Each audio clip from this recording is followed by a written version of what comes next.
Hello everyone, this is Komal, your SST educator. Welcome back to your favorite channel Magnet Brains. Magnet Brains आपको provide कराता है high quality education, वो भी बिल्कुल free of cost, kindergarten से लेके class 12 तक की सीबीएसई बोर्ड के कोर्सेज के साथ साथ आपको अदर स्टेट बोर्ड के भी कोर्सेज अवेलेबल है इन हिंदी मीडियम, जैसे कि UP board, Bihar board, Delhi board के कोर्सेज प्रॉपर सिस्टमैटिक वे में।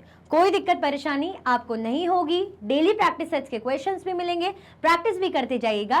ई बुक्स और ई नोट्स की लिंक आपको डिस्क्रिप्शन बॉक्स में अवेलेबल है, तो भटकने की बात नहीं बनती है। आज हम क्या करेंगे? Complete chapter revision. चैप्टर को कंप्लीटली समझेंगे, बहुत ही बढ़िया तरीके से अच्छे से समझने वाले हैं, जिसे हम क्या कहते हैं, कंप्लीट चैप्टर रिवीजन।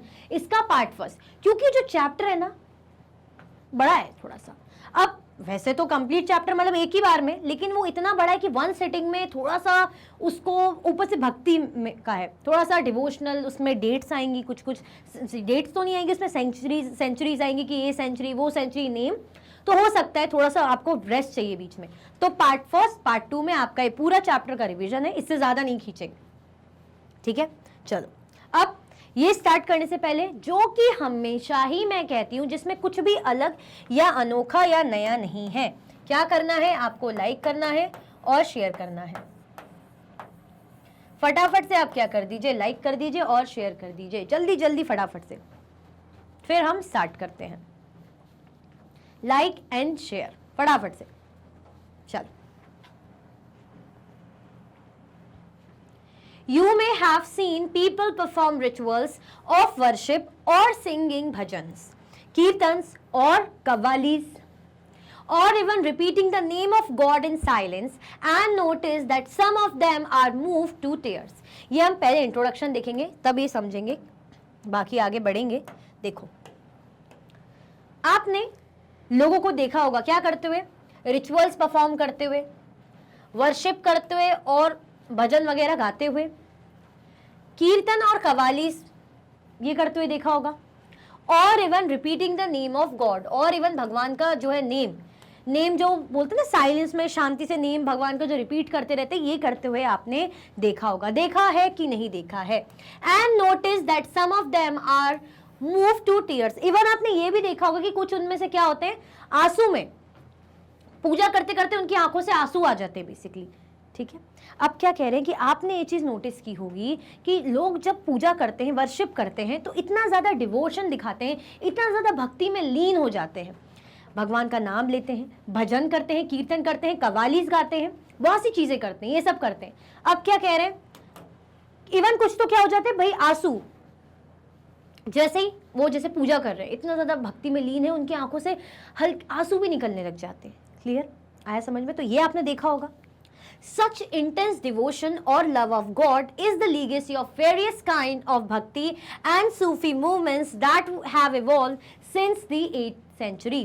इसी के बारे में बोल रहे हैं, ये जो intense devotion, यही जो एक्सट्रीम भक्ति, इसी के बारे में बात हो रही है। Such intense devotion or love of God is the legacy of various kinds of bhakti and Sufi movements that have evolved since the 8th century. यही चीज है जो 8वीं शताब्दी में हमने देखी, धीरे धीरे इवॉल्व हुई। ये जो इतनी इंटेंस भक्ति, लग के बिल्कुल कि बस भगवान इस तरीके से, तो इतनी जो इंटेंस भक्ति है फाइनली हमें 8th सेंचुरी में देखने को मिली, धीरे धीरे इवॉल्व होने लगी। मतलब ऐसा नहीं कि सिर्फ वही तभी मिली, उसके बाद किसी ने भक्ति ही नहीं की, नहीं, तब से चीजें शुरू होने लगी। इतने ज्यादा कोई किसी भगवान को मान रहा है, कोई विष्णु भगवान को मान रहा है, कोई शंकर भगवान को मान रहा है, कोई कृष्ण भगवान को मान रहा है, कोई देवी माताओं को मान रहा है, तो सबके अपने अपने क्या थे, तरीके थे भक्ति के। किसी का कुछ तरीका था मोक्ष प्राप्त करने का, किसी का दूसरा तरीका था। तो पूरा सब कुछ वो हम चैप्टर में समझेंगे। इंसान है, हर कोई एक जैसा तो सोच नहीं सकता, सबका अपना अपना तरीका होता है सोचने का, ठीक है। चलो, द बिगनिंग ऑफ भक्ति। अब ये बात करें भक्ति की बिगनिंग, भक्ति की शुरुआत की बात करें, तो जरा देखें क्या कह रहे हैं। Worship of certain deities which became a central feature of later Hinduism gained in importance. Worship of certain deities, भाई कुछ भगवानों की पूजा जो कह सकते हैं हम, ये क्या बन गई थी, सेंट्रल फीचर बन गई थी लेटर हिंदुइज्म, है ना। अगर हम हिंदू धर्म की बात करें तो हिंदुइज्म में भगवान की पूजा क्या होने लग गया था, धीरे धीरे इवॉल्व होने लग गई, उस टाइम पे इमर्ज हो गई थी। These deities included Shiva, ये डाइटीज में कौन कौन इंक्लूडेड थे? शंकर भगवान थे, विष्णु भगवान थे और गॉडेसेस सच एज दुर्गा। कौन कौन इसमें इन्वॉल्व थे? इसमें जो थे शंकर भगवान थे, विष्णु भगवान थे और जो है दुर्गा माता जी, इनमें क्या थी? इन्वॉल्व थी, है ना। इनकी पूजा काफी ज्यादा हमें जो है बाद के टाइम में हिंदुइज्म में देखने को मिली। These deities were worshipped through bhakti, an idea that became very popular at this time. अब ये जो पूजा, इनकी पूजा कैसे कर रहे हैं? अगर वर्शिप करना है यानी पूजा करना, तो वर्शिप कैसे कर रहे हैं? भक्ति दिखा के। कैसे वर्शिप कर रहे हैं? वर्शिप कर रहे हैं थ्रू द भक्ति। An idea that became very popular in this time. एक ऐसा आइडिया जो इस वक्त पे क्या हो गया था? काफी ज्यादा पॉपुलर हो गया था, बहुत चलने लग गया था, ठीक है। तो ये जो डाइटीज हैं, जो वर्शिप इन्होंने पूजा करी भक्ति की, इनका जो आइडिया था कैसे, किस तरीके से था? भक्ति के फॉर्म में पूजा करते थे, मतलब भक्ति दिखा रहे हैं, भजन कीर्तन कर रहे हैं, जो भी चीजें थी। Bhakti is generally understood as a person's devotion to his or her chosen deity. अगर हम भक्ति की बात करें तो भक्ति का मतलब क्या होता है? Bhakti is generally understood as person's devotion to his or her chosen deity. भक्ति इस तरीके से होती है कि जब हम जिन भगवान को मानते, चाहे वो विष्णु भगवान को माने या मुस्लिम इस्लाम धर्म की बात करें तो उनके जो अल्लाह है वो उनको मानते हैं, या हम क्रिश्चियंस की बात करें, है ना, वो जीसस क्राइस्ट को मानते हैं, तो मतलब जिन भी भगवान को मान रहे हैं तो इंटेंस डिवोशन आप उनको दिखा रहे हैं, ठीक है। क्या कर रहे हैं आप? क्या करें? भक्ति का मतलब क्या है? पूजा का मतलब क्या है? जब अपना डिवोशन दिखा रहे हैं, अपनी भक्ति दिखा रहे हैं, ठीक है। तो bhakti is generally understood as person's devotion to his or her chosen deity. जिस भी भगवान को ज्यादा मान रहे हैं उनके प्रति जो भक्ति दिखा रहे हैं, उस मतलब डिवोशन दिखा रहे हैं, समर्पण कह सकते दिखा रहे हैं, दैट मीन्स वही भक्ति है। Anybody whether rich or poor, belonging to the so-called high or low caste, man or woman could follow the path of bhakti. Anybody, कोई भी हो, कोई ऐसा स्पेशल नहीं है कि भाई रिच लोग ही भक्ति कर सकते हैं या जो गरीब लोग हैं वही भक्ति कर सकते हैं, वुमेन भक्ति कर सकती तो मैन नहीं कर सकते, ऐसा कुछ भी क्राइटेरिया सेट नहीं है। कोई भी, anybody whether rich or poor, belonging to the so called high or low caste, man or women could follow the path of bhakti. कोई भी हो इनमें से क्या कर सकते हैं? भक्ति का जो पाथ है, रास्ता है, उसको फॉलो कर सकते हैं। क्लियर हुआ? कोई भी हो इनमें से वो क्या कर सकते हैं? भक्ति का रास्ता अपना सकते हैं, भक्ति के पाथ को फॉलो कर सकते हैं, चाहे वो औरत हो, चाहे वो आदमी हो, चाहे वो अमीर हो, चाहे वो गरीब हो, चाहे वो किसी अच्छे स्टेटस से हो, चाहे लो स्टेटस से हो, चाहे हाई कास्ट से हो, चाहे लोअर कास्ट से हो, डजंट मैटर, एनीबडी कैन, कोई भी कर सकता है follow. Clear? The idea of bhakti is present in the Bhagavad Gita, a sacred book of the Hindus. अगर हम बात करें भक्ति की तो ये आइडिया, ये चीज हमें कहाँ देखने को मिलती है? पवित्र किताब में। जो हिंदू धर्म जिनका है, जो हिंदूज हैं, उनकी जो पवित्र किताब है, जो सेक्रेड बुक है, कौन सी? भागवत गीता। कौन सी है इनकी सेक्रेड बुक? इनकी जो पवित्र किताब है, जो सेक्रेड बुक है, वो है भागवत गीता। क्लियर हुआ? आया समझ में? तो ये क्या बोल रहे हैं? बिगनिंग ऑफ भक्ति कैसे स्टार्ट हुई? तो लेटर, जो बाद में अगर हिंदू धर्म की बात करें, हिंदुइज्म में बात करें, तो विष्णु भगवान, शंकर भगवान, दुर्गा माता, इनकी पूजा काफी ज्यादा इवॉल्व होने लग गई थी उस टाइम पे। भक्ति का मतलब जब आप अपने जिन भी भगवान को मानते हो, जो भी आपकी डाइटी है, जिनको भी मान रहे हो, उनके प्रति पूरा इंटेंस डिवोशन दिखाते हैं, उसी को भक्ति बोलते हैं। भक्ति कोई भी कर सकता है, रिच पुअर, औरत आदमी, डजंट मैटर। इवन भक्ति के बारे में कहाँ भी कहा गया है, अगर जो भागवत गीता है, जो हिंदूज की सेक्रेड बुक है, पवित्र किताब है, उसमें भी। इतना क्लियर हुआ कि नहीं हुआ? इतना अच्छे से समझ में आया कि नहीं आया? चल, the idea of a supreme God. अब क्या चीज है? Idea of supreme God. Supreme है ना, वो तो सुप्रीम है, बिल्कुल बस यही है जो है हमारे देवता, सुप्रीम गॉड का idea. Before large kingdoms emerged, different groups of people worshipped their own gods and goddesses. जैसे बड़े बड़े जो किंगडम्स है धीरे धीरे इमर्ज हुए, Before large kingdoms emerged, different groups of people worship their own gods and goddesses. जैसे जैसे बड़े बड़े किंगडम्स, होता है ना कि बड़े बड़े किंगडम्स बन रहे हैं, एम्पायर बन रहे हैं, तो जो लोग हैं अपने अपने अकॉर्डिंग क्या करने लगे थे? भाई अपने अपने जो भी जिन भगवान को मानता है उनकी भक्ति में लीन रहते थे, पूजा करना मतलब उस टाइम पे शुरू हो गया था। ठीक है, तो अपने अपने भगवान, अपने अपने देवी, अपने अपने देवताओं की पूजा वो लोग करते थे, लोग करते थे, जैसे जैसे चीजें बदलने लगी। As people were brought together through the growth of towns, trade and empires, new ideas began to develop. अब जैसे लोगों में क्या चीजों में चेंजेस आने लग गए, तो अब people were brought together through the growth of towns, trade and empires new ideas began to develop. जैसे जैसे क्या होने लग गए थे, नई चीजें होने लग गई थी, ग्रोथ होने लग गया था, ग्रोथ ऑफ टाउन्स, है ना। जब बोलते ना कि शहर का डेवलपमेंट हो रहा है तो लोगों का भी तो डेवलपमेंट होगा, इकोनॉमी तो इंक्रीज होगी, सोशल चेंजेस होंगे, बहुत सी चीजें बदलेंगी, कल्चरल चेंजेस होंगे।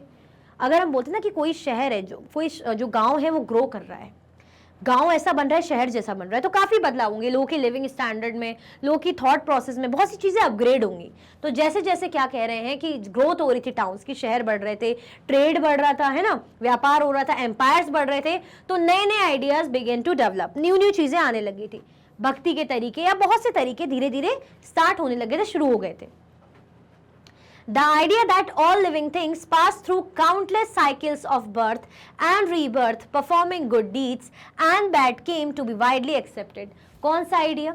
आइडिया जैसे सारे जो लिविंग बींग्स हैं, जो चीज़ें हैं, pass through countless cycles of birth, हम बोलते ना, ये आइडिया शुरू हो गए थे, ये चीज़ें जो आज भी हमें सुनने को मिलती, कौन सी चीज़?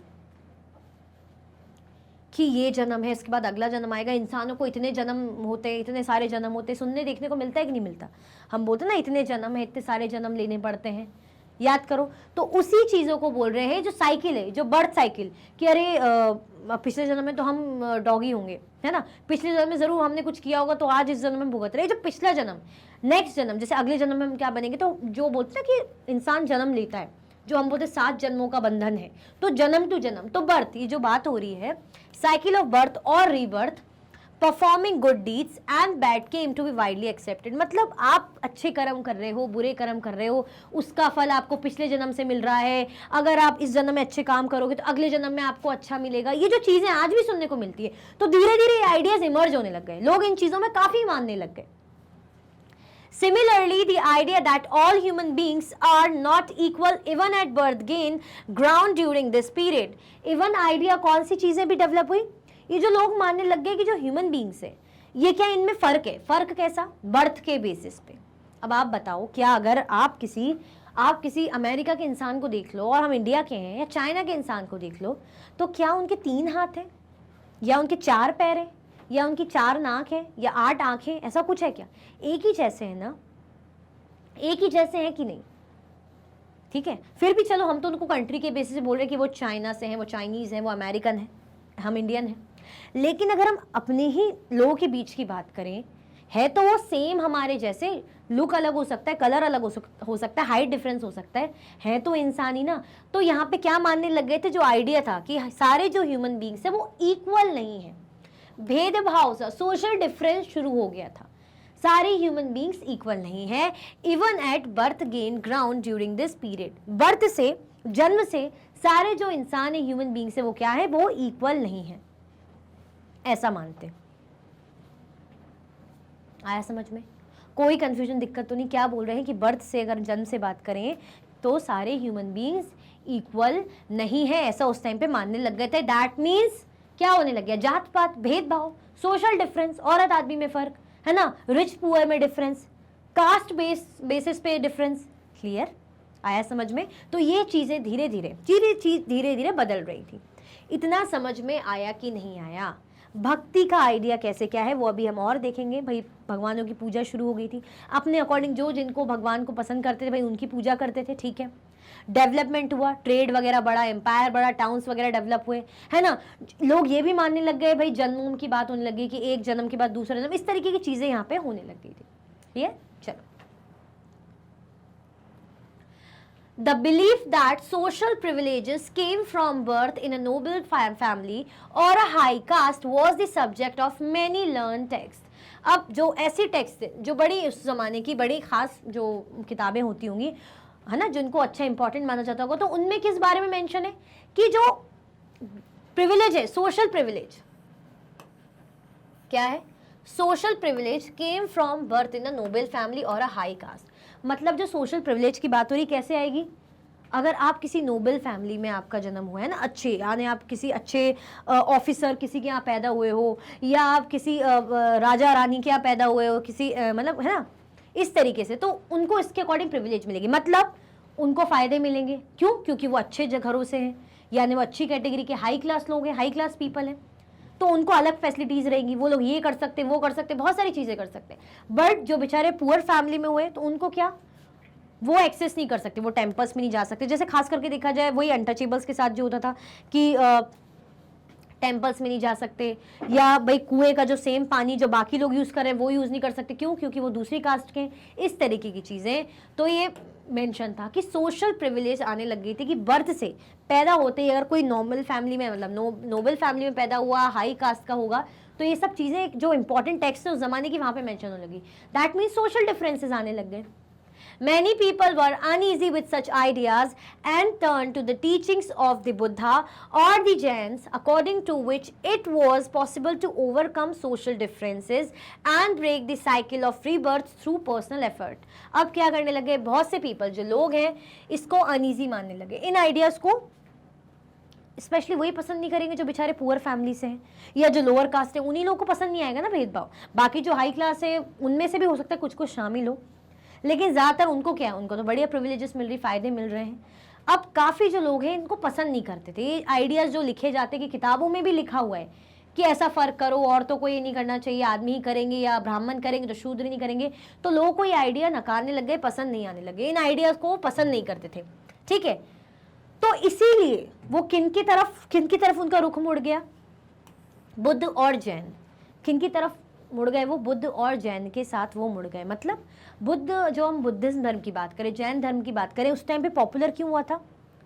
क्योंकि जो वैदिक पीरियड की बात करें तो ब्राह्मण्स बहुत ज़्यादा सोसाइटी को डोमिनेट करते थे, भेदभाव क्रिएट करते थे कि हम ये कर सकते हैं, हम पूजा कराएंगे, हमारा ये काम है, शूद्रों को एंट्री नहीं है, कुआं नहीं छू सकते, जहाँ भाई ब्राह्मण लोग हैं, क्षत्रिय लोग हैं, उनके एरिया से नहीं जाएंगे, छुएंगे नहीं। तो क्या है, ये चीज़ें ये डोमिनेट करने लग गए थे। तो इन चीज़ों से जो डिफरेंस होने लग गया था, भेदभाव होने लग गया था, तो इससे क्या हो गए थे, परेशान हो गए थे। अब रोज रोज रोज रोज ये चीज़ होगी तो आप क्या चाहोगे? अगर आपको दूसरा एक ऑप्शन मिल रहा है तो आप उसी में जाओगे ना। तो इनको ऑप्शन क्या मिला? जो बुद्ध हैं, जो जैन हैं, वो लोग उनमें क्या था, उनमें ऐसा कोई भेदभाव नहीं।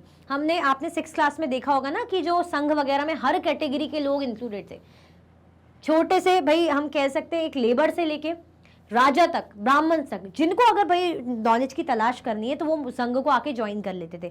फैमिली को छोड़ा, संघ आके ज्वाइन कर लिया। अब उस संघ में गरीब हो, अमीर हो, राजा हो या कोई शूद्र हो, कोई मतलब नहीं है, सब बराबर है। दैट मीन्स बुद्ध और जैन के इसमें क्या माना जाता था कि सब एक बराबर है। तो जहाँ सबको एक बराबर माना जाएगा तो लोग वहीं तो जाना पसंद करेंगे।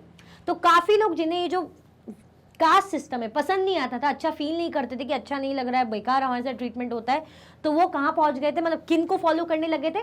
बुद्ध और जैन्स को। According to which it was possible to overcome social differences. क्यों? क्योंकि उनको ये लगने लग गया था कि अगर ये जो भेदभाव है जाति पाति के बेसिस में, ये क्या हो सकता है, इससे हम ओवरकम कर सकते हैं। ठीक है, इससे हम क्या कर सकते हैं? ओवरकम कर सकते हैं। And break the cycle of rebirth through personal effort. और ये जो रीबर्थ की साइकिल है, ये जो बोले ना इस जन्म अगला जन्म, इस तरीके की, इसको ब्रेक कर सकते हैं। क्या कर सकते हैं? अगर अपने एफर्ट्स लगा के। क्लियर हुआ? आया समझ में? तो धीरे धीरे क्या शुरू हो गया था, भक्ति वगैरह धीरे धीरे इमर्ज हो रही थी, साथ में सोशल डिफरेंसेस भी क्रिएट होने लग गए थे। किसी को पसंद आते थे, किसी को नहीं आते थे। Others felt attracted to the idea of a supreme God who could deliver humans from such bondage if approached with devotion or bhakti. कुछ बाकी लोग वो इस आइडिया से काफ़ी ज़्यादा उनको अट्रैक्टेड थे, पसंद करते थे। ठीक है, others felt attracted to the idea of supreme god, कि एक ईश्वर है, एक भगवान है जिनको हमें मानना है, तो इस आइडिया को पसंद करने लग गए थे। Who could deliver humans from such bondage if approach with devotion और भक्ति। क्या कर सकते हैं हम? कैसे पा सकते हैं भगवान को? अगर हम बहुत भक्ति करें, इंटेंस भक्ति करें भगवान की, है ना, पूजे खूब भगवान को, भगवान का नाम जपे, इस तरीके से अपनी भक्ति दिखाए, डिवोशन दिखाए बेसिकली। ठीक है, तो काफ़ी लोग इस चीज़ से अट्रैक्ट रहते थे। क्यों? आइडिया ऑफ सुप्रीम गॉड, कि क्या करना है, भगवान की पूजा करनी है, भक्ति करनी है। क्लियर? आया समझ में? तो सुप्रीम गॉड का idea, who could deliver human from such bondage if approach with devotion, मतलब क्या कर सकते हैं, हमें इस चीज़ से छुटकारा दिला सकते हैं, हमें हमारी परेशानी से छुटकारा दिला सकते हैं अगर हम भगवान की पूजा करें। क्लियर? ये क्या है भाई? भागवत गीता का है। ठीक है, जो हमने देखा था ना कि हिंदूज की सेक्रेट किताब है। आगे बढ़े, चलो। This idea advocated in the Bhagavad Gita grew in popularity in the early centuries of the Common Era. Common Era किसे बोलते हैं? CE आपने देखा होगा। CE मतलब इसको ये भी बोल सकते हैं, CE और AD, CE और AD एनो डोमिनी, जब जीसस क्राइस्ट के बर्थ के बाद का है, और बिफोर ये किसको बोलते हैं, BCE और BC, यानी जीसस क्राइस्ट के जन्म से पहले, बिफोर कॉमन एरा यानी बिफोर क्राइस्ट, है ना। ये आपने हिस्ट्री में 6th क्लास में अच्छे से समझा होगा। अभी बात करें कॉमन एरा की, अभी यहां फोकस करें कॉमन एरा, जिसको AD भी कहा जाता है, CE क्या बोल रहे हैं इसको। देखो ये जो आइडिया है यही वाला काफी ज्यादा भागवत गीता, मतलब ये भागवत गीता में था, धीरे धीरे इमर्ज हुआ, है ना। पॉपुलैरिटी बढ़ गई इसकी अर्ली सेंचुरीज में, है ना। इसकी क्या बढ़ गई, पॉपुलैरिटी बढ़ गई। कॉमन एरा जब आया तो इस टाइम पे इसकी पॉपुलैरिटी बहुत ज्यादा बढ़ने लग गई। Shiva, Vishnu and Durga as supreme deities came to be worshipped through elaborated rituals. किन किन की पूजा शुरू हो गई, शिव भगवान की, विष्णु भगवान, दुर्गा माता, इनको सुप्रीम डाइटी मानने लगे, मतलब बहुत से लोग इनको मानने लग गए थे, इनकी भक्ति करने लग गए थे। To be worship through elaborate rituals, है ना, अच्छे खूब मतलब रीति रिवाजों के साथ प्रॉपर अच्छे से बारीकी से ध्यान में रखते हुए इनकी पूजा अर्चना शुरू कर दी थी, इनके लिए डिवोशन दिखाने लग गए थे। ठीक है, क्लियर हुआ। तो शिव विष्णु दुर्गा क्या थे, सुप्रीम डाइटीज थे। Came to be worship through elaborated rituals, अच्छे से रिचुअल्स को फॉलो करते हुए, रीति रिवाजों को फॉलो करते हुए क्या करने लग गए थे, इनकी पूजा करने लग गए थे। At the same time, gods and goddesses worshipped in different areas came to be identified with Shiva, Vishnu और दुर्गा। सेम टाइम की बात करें, at the same time, gods और goddesses worshipped in different areas came to be identified with Shiva, Vishnu और दुर्गा। मतलब अगर बात करें गॉड गॉडेसेस की, देवी देवताओं की, तो बहुत से अलग अलग एरियाज में, ऐसा नहीं कि एक ही जगह पे शुरू हुई भक्ति। आप लोगों ने देखो, ये तो चैप्टर का कंप्लीट रिवीजन है, दैट मीन्स चैप्टर का रिवीजन है। तो जिसने चैप्टर देखा होगा पहले या डायरेक्टली देख रहे हैं, तो मैं बता दूं, हमने जब चैप्टर में पढ़ा था यही देखा था ना कि भक्ति मूवमेंट अलग अलग जगह के थे। हमने डेक्कन का देखा, महाराष्ट्र वगैरह, हमने साउथ का देखा, कर्नाटका वगैरह, ठीक है, हमने नॉर्थ का देखा। तो क्या हम ये कह रहे हैं कि एक ही जगह भक्ति हो रही है, सब जगह तो अदर पार्ट में क्या था। तो at the same time, same उसी इरा की बात करें, जो देवी और देवताओं की पूजा है डिफरेंट एरियाज में, उनको कैसे, मतलब कौन कौन किन के उनको पूजने लगे थे, शिव विष्णु और दुर्गा। काफी ज्यादा इनकी पूजा उस टाइम पे वर्शिप स्टार्ट हो गई थी, मतलब बहुत धीरे धीरे इमर्ज होने लग गया था। In the process, local myths and legends became a part of the Puranic stories, and methods of worship recommended in the Purans were introduced into the local cults. अब क्या हो गए, बोलते ना वेद पुराण में जो भी भाई लिखा है कि भगवान की पूजा ऐसे करो तो भगवान खुश होंगे, ये मंत्र पढ़ो तो भगवान मान जाएंगे, वो मंत्र पढ़ो तो नौकरी लग जाएगी, ऐसा मंत्र पढ़ो तो एग्जाम में अच्छे मार्क्स आ जाएंगे, वैसा मंत्र पढ़ो तो मन चाहे भाई वर मिल जाएगा, बहुत सी चीजें है ना वेद पुराणों में लिखी हुई है। तो ये चीजें काफी ट्रेंडिंग होने लगी इस वक्त में। In the process, local myths and legends became a part of a Puranic stories. Local myths, भाई mythological चीज़ों की बात करें, है ना, जैसे हम रामायण महाभारत, mythological जो मूवीज या हम सीरियल्स देखते तो बोलते हैं mythological। Legend, किसी भगवान के बारे में, ये सभी चीज़ें ये पुरानिक स्टोरीज का पार्ट बनने लगे। पुरानिक मतलब कोई पुरानी नहीं कह रहे, Purana. And methods of worship recommended in Puranas, जो भी मेथड्स हैं पूजा के, है ना, कि पुराणों में अगर ऐसा लिखा है, इन अगर ये देवी हैं, दुर्गा माता है, तो इनकी पूजा ऐसे करो, ये फूल चढ़ाओ, ये मंत्र पढ़ो, ये आरती गाओ, है ना, तो इसलिए इस तरीके से देवी खुश हो जाएगी, उनके लिए ऐसा प्रसाद बनाओ। अगर दूसरे भगवान है, शंकर भगवान, तो उनके लिए ये वाला जैसे धतूरा वगैरह चढ़ाओ, है ना, बेलपत्री, बहुत पता नहीं क्या क्या चीजें। तो ये कहाँ, मतलब रिचुअल्स जो बनने लग गए थे, कहाँ पुराणों में मेंशन थे, इंट्रोड्यूस होने लग गए थे उस जमाने में। ठीक है, रीति रिवाज रिचुअल्स धीरे धीरे उस जमाने में क्या होने लगे थे, इंट्रोड्यूस होने लग गए थे, क्योंकि अब भक्ति धीरे धीरे इमर्ज हो रही थी। आया समझ में, कोई कंफ्यूजन, दिक्कत तो नहीं। ये क्या है, ये है page from south Indian manuscript of the Bhagavad Gita.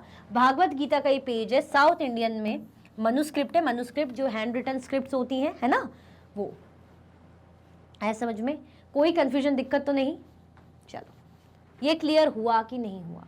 हम देख रहे हैं कि कॉमन एरा में भक्ति बहुत ज़्यादा अलग अलग different parts of the country में, सब कॉन्टिनेंट में स्टार्ट होने लग गई थी। स्पेशली हम देखें जैसे विष्णु, शिव और दुर्गा की बात करें, हमने और क्या क्या देखा है, जो प्रोसेस है इन चीज़ों में, पुराण्स में जो रिचुअल्स हैं, रीति रिवाज, उनको फॉलो करने की भी बात की गई कि ऐसे रीति रिवाज फॉलो करोगे तो भाई वैसा होगा, इस तरीके से। ठीक है, आया समझ में, आगे बढ़े। Eventually, the Purans also laid down that it was possible for devotees to receive the grace of God regardless of their caste status. The idea of bhakti became so popular that even Buddhists and Jains adopted these beliefs. अब कह रहे हैं कि eventually Puranas में भी ये चीज़ें बताई जाने लगी. Eventually, the Purans also laid down that it was possible for devotees. जो devotees हैं, जो भक्त हैं, उनके लिए क्या है, ये possible है. To receive the grace of god, वो क्या कर सकते हैं, भगवान का आशीर्वाद पा सकते हैं ना. मतलब भगवान का आशीर्वाद पाना, कि भगवान अगर खुश हो गए, भगवान अगर हमसे खुश हो गए तो देखो भगवान हमारी प्रार्थना स्वीकार कर लेगा, वही वाली बात है. तो ये पॉसिबल हो गया था, ऐसा पुराण्स में भी मेंशन होने लग गया था कि आप क्या कर सकते हो, जो भक्तजन है वो क्या कर सकते हैं, उनकी जो भगवान है उनको आशीर्वाद दे सकता है regardless of their caste status. ये नहीं देखा जाएगा उनके कास्ट स्टेटस की बात करें, कि ऐसा कुछ नहीं कि कास्ट के बेसिस पे ही कि ये कास्ट है तो अपर कास्ट के लोग हैं तो भगवान उन्हीं की सुनेगा. अरे भगवान को क्या करना कोई सी भी कास्ट को, भगवान ने थोड़ी कास्ट बनाई है, ये तो हम लोगों ने बनाई है, ये तो सोशल, ये समाज ने बनाई है, सोशल क्रिएशन है, सोसाइटी का क्रिएशन है बेसिकली. ठीक है. The idea of bhakti became so popular that even Buddhist and Jains adopted these beliefs. जो आइडिया था भक्ति का, भक्ति करनी, डिवोशन दिखाना है, ये इवन जैन और किन में, और बुद्ध, जो बुद्धिस्ट लोग थे, जो बुद्ध धर्म के थे और जैन धर्म के थे, उन्होंने ये बिलीफ, ये आइडिया को अडॉप्ट करा था. मतलब इवन उनको भी भक्ति बहुत पसंद आने लगी थी कि बहुत सही चीज़ है. अगर आपको अपने भगवान को खुश करना है, उनकी जो है उनका आशीर्वाद आपको चाहिए, तो आप क्या करो भाई, भक्ति करो. क्लियर आया समझ में, कोई कंफ्यूजन, दिक्कत तो नहीं. चलो, भक्ति इन south India, Nayanars and Alvars. आप कहाँ देखेंगे भक्ति, हम साउथ इंडिया की. कहाँ की भक्ति देखेंगे हम, भक्ति देखेंगे साउथ इंडिया की, साउथ की. साउथ तो पता ही है, नीचे है ना, दक्षिण बोलते हैं. The 7th to 9th century, 7th से 9th सेंचुरी की बात करें, 7th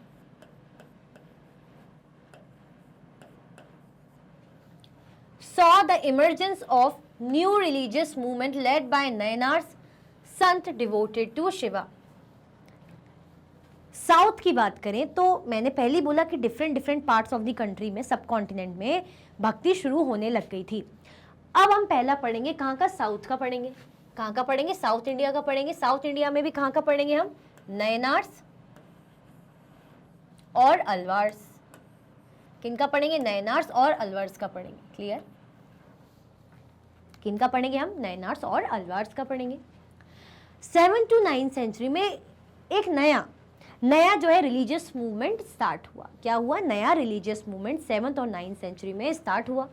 किसने स्टार्ट करा, नयनार्स ने. जो संत है किसको समर्पित है, किसके पास आके, शिव भगवान के, शंकर भगवान के. और अलवर्स थे, वो किनके डिवोटी थे, वो विष्णु के, है ना. अलवर्स किनके डिवोटी हैं, जो संत है अलवर्स में जो संत आते हैं, साधु संत आते हैं, वो किसके डिवोटी है, विष्णु भगवान के. और जो संत आते हैं नयनार्स में, वो किसके डिवोटी हैं, शिव के, शंकर भगवान के.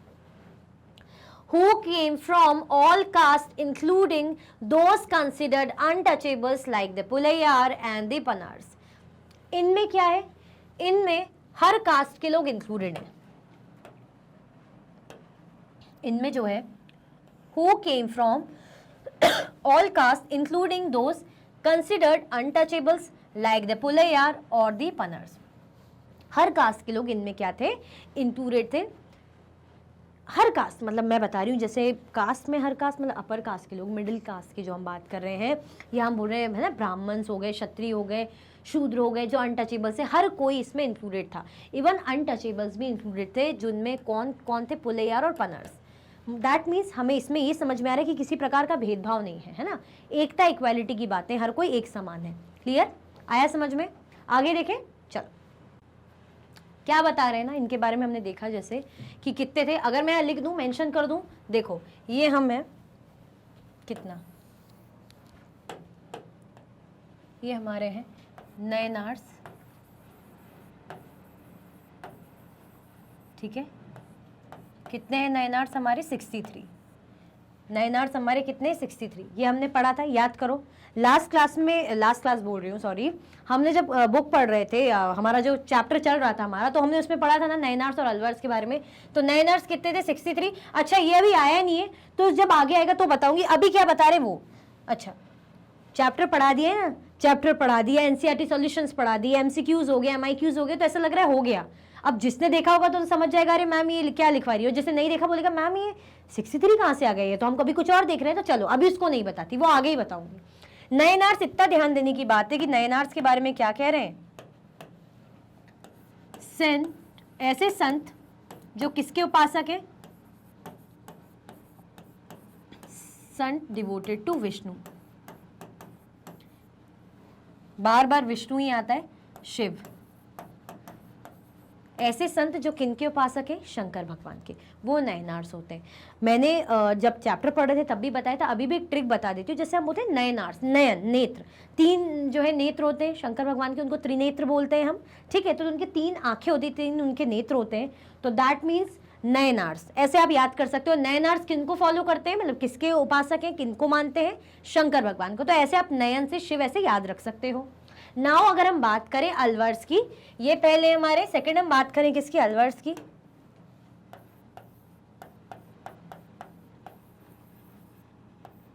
अगर हम बात करें अलवर्स की तो वी, सेंट ऑफ, सेंट ऐसे संत डिवोटेड टू, जो किनको डिवोटेड है, विष्णु। अलवर्स कौन से संत, जो विष्णु भगवान के उपासक हैं। इसकी भी ट्रिक इवन मैंने बताई थी, अभी फिर भी बता देती हूँ क्योंकि काफी लोग हो सकता है डायरेक्टली सोचने की कंप्लीट चैप्टर ही देखे डायरेक्ट। तो वी से विष्णु, यहाँ दिख रहा है वी, यहाँ भी है अलवर्स का वी और यहाँ पे विष्णु। तो ऐसी मैंने ट्रिक बताई थी, क्योंकि हो सकता है कंफ्यूजन हो जाए आपको अलवर्स नयनार्स में, और जिसको नहीं हो रही तो अच्छी बात है, ठीक है। देखते हैं, तो अलवर्स नयनार्स, ये हमने देखा कि अलग अलग लोग, जाति पाति के लोग, इवन अनटचेबल्स जैसे कौन, पुलैयर और पनर्स, इनमें इंक्लूडेड थे। तो ये अच्छी बात है, यानी कोई भेदभाव नहीं था। They were sharply critical of the Buddhists and Jains and preached ardent love of Shiva or Vishnu as the path to salvation. अब जैन और बुद्ध लोग काफी ज्यादा इस धर्म को मानने लग गए थे, यानी जैनिज्म और बुद्धिज्म में, और इनके भगवान कौन, महावीरा हो गए जैनों के, और बुद्धिज्म में जो धर्म है उनके भगवान कौन हो गए, भगवान बुद्धा। ये लोग उनको, उनके लिए थोड़ा सा आलोचक थे, उनके आलोचक थे, मतलब ये उतना ज्यादा उनको नहीं वो करते थे। उनको मानना था कि नहीं, इनको क्यों मानना है, मानना है अगर भगवान है तो कौन है।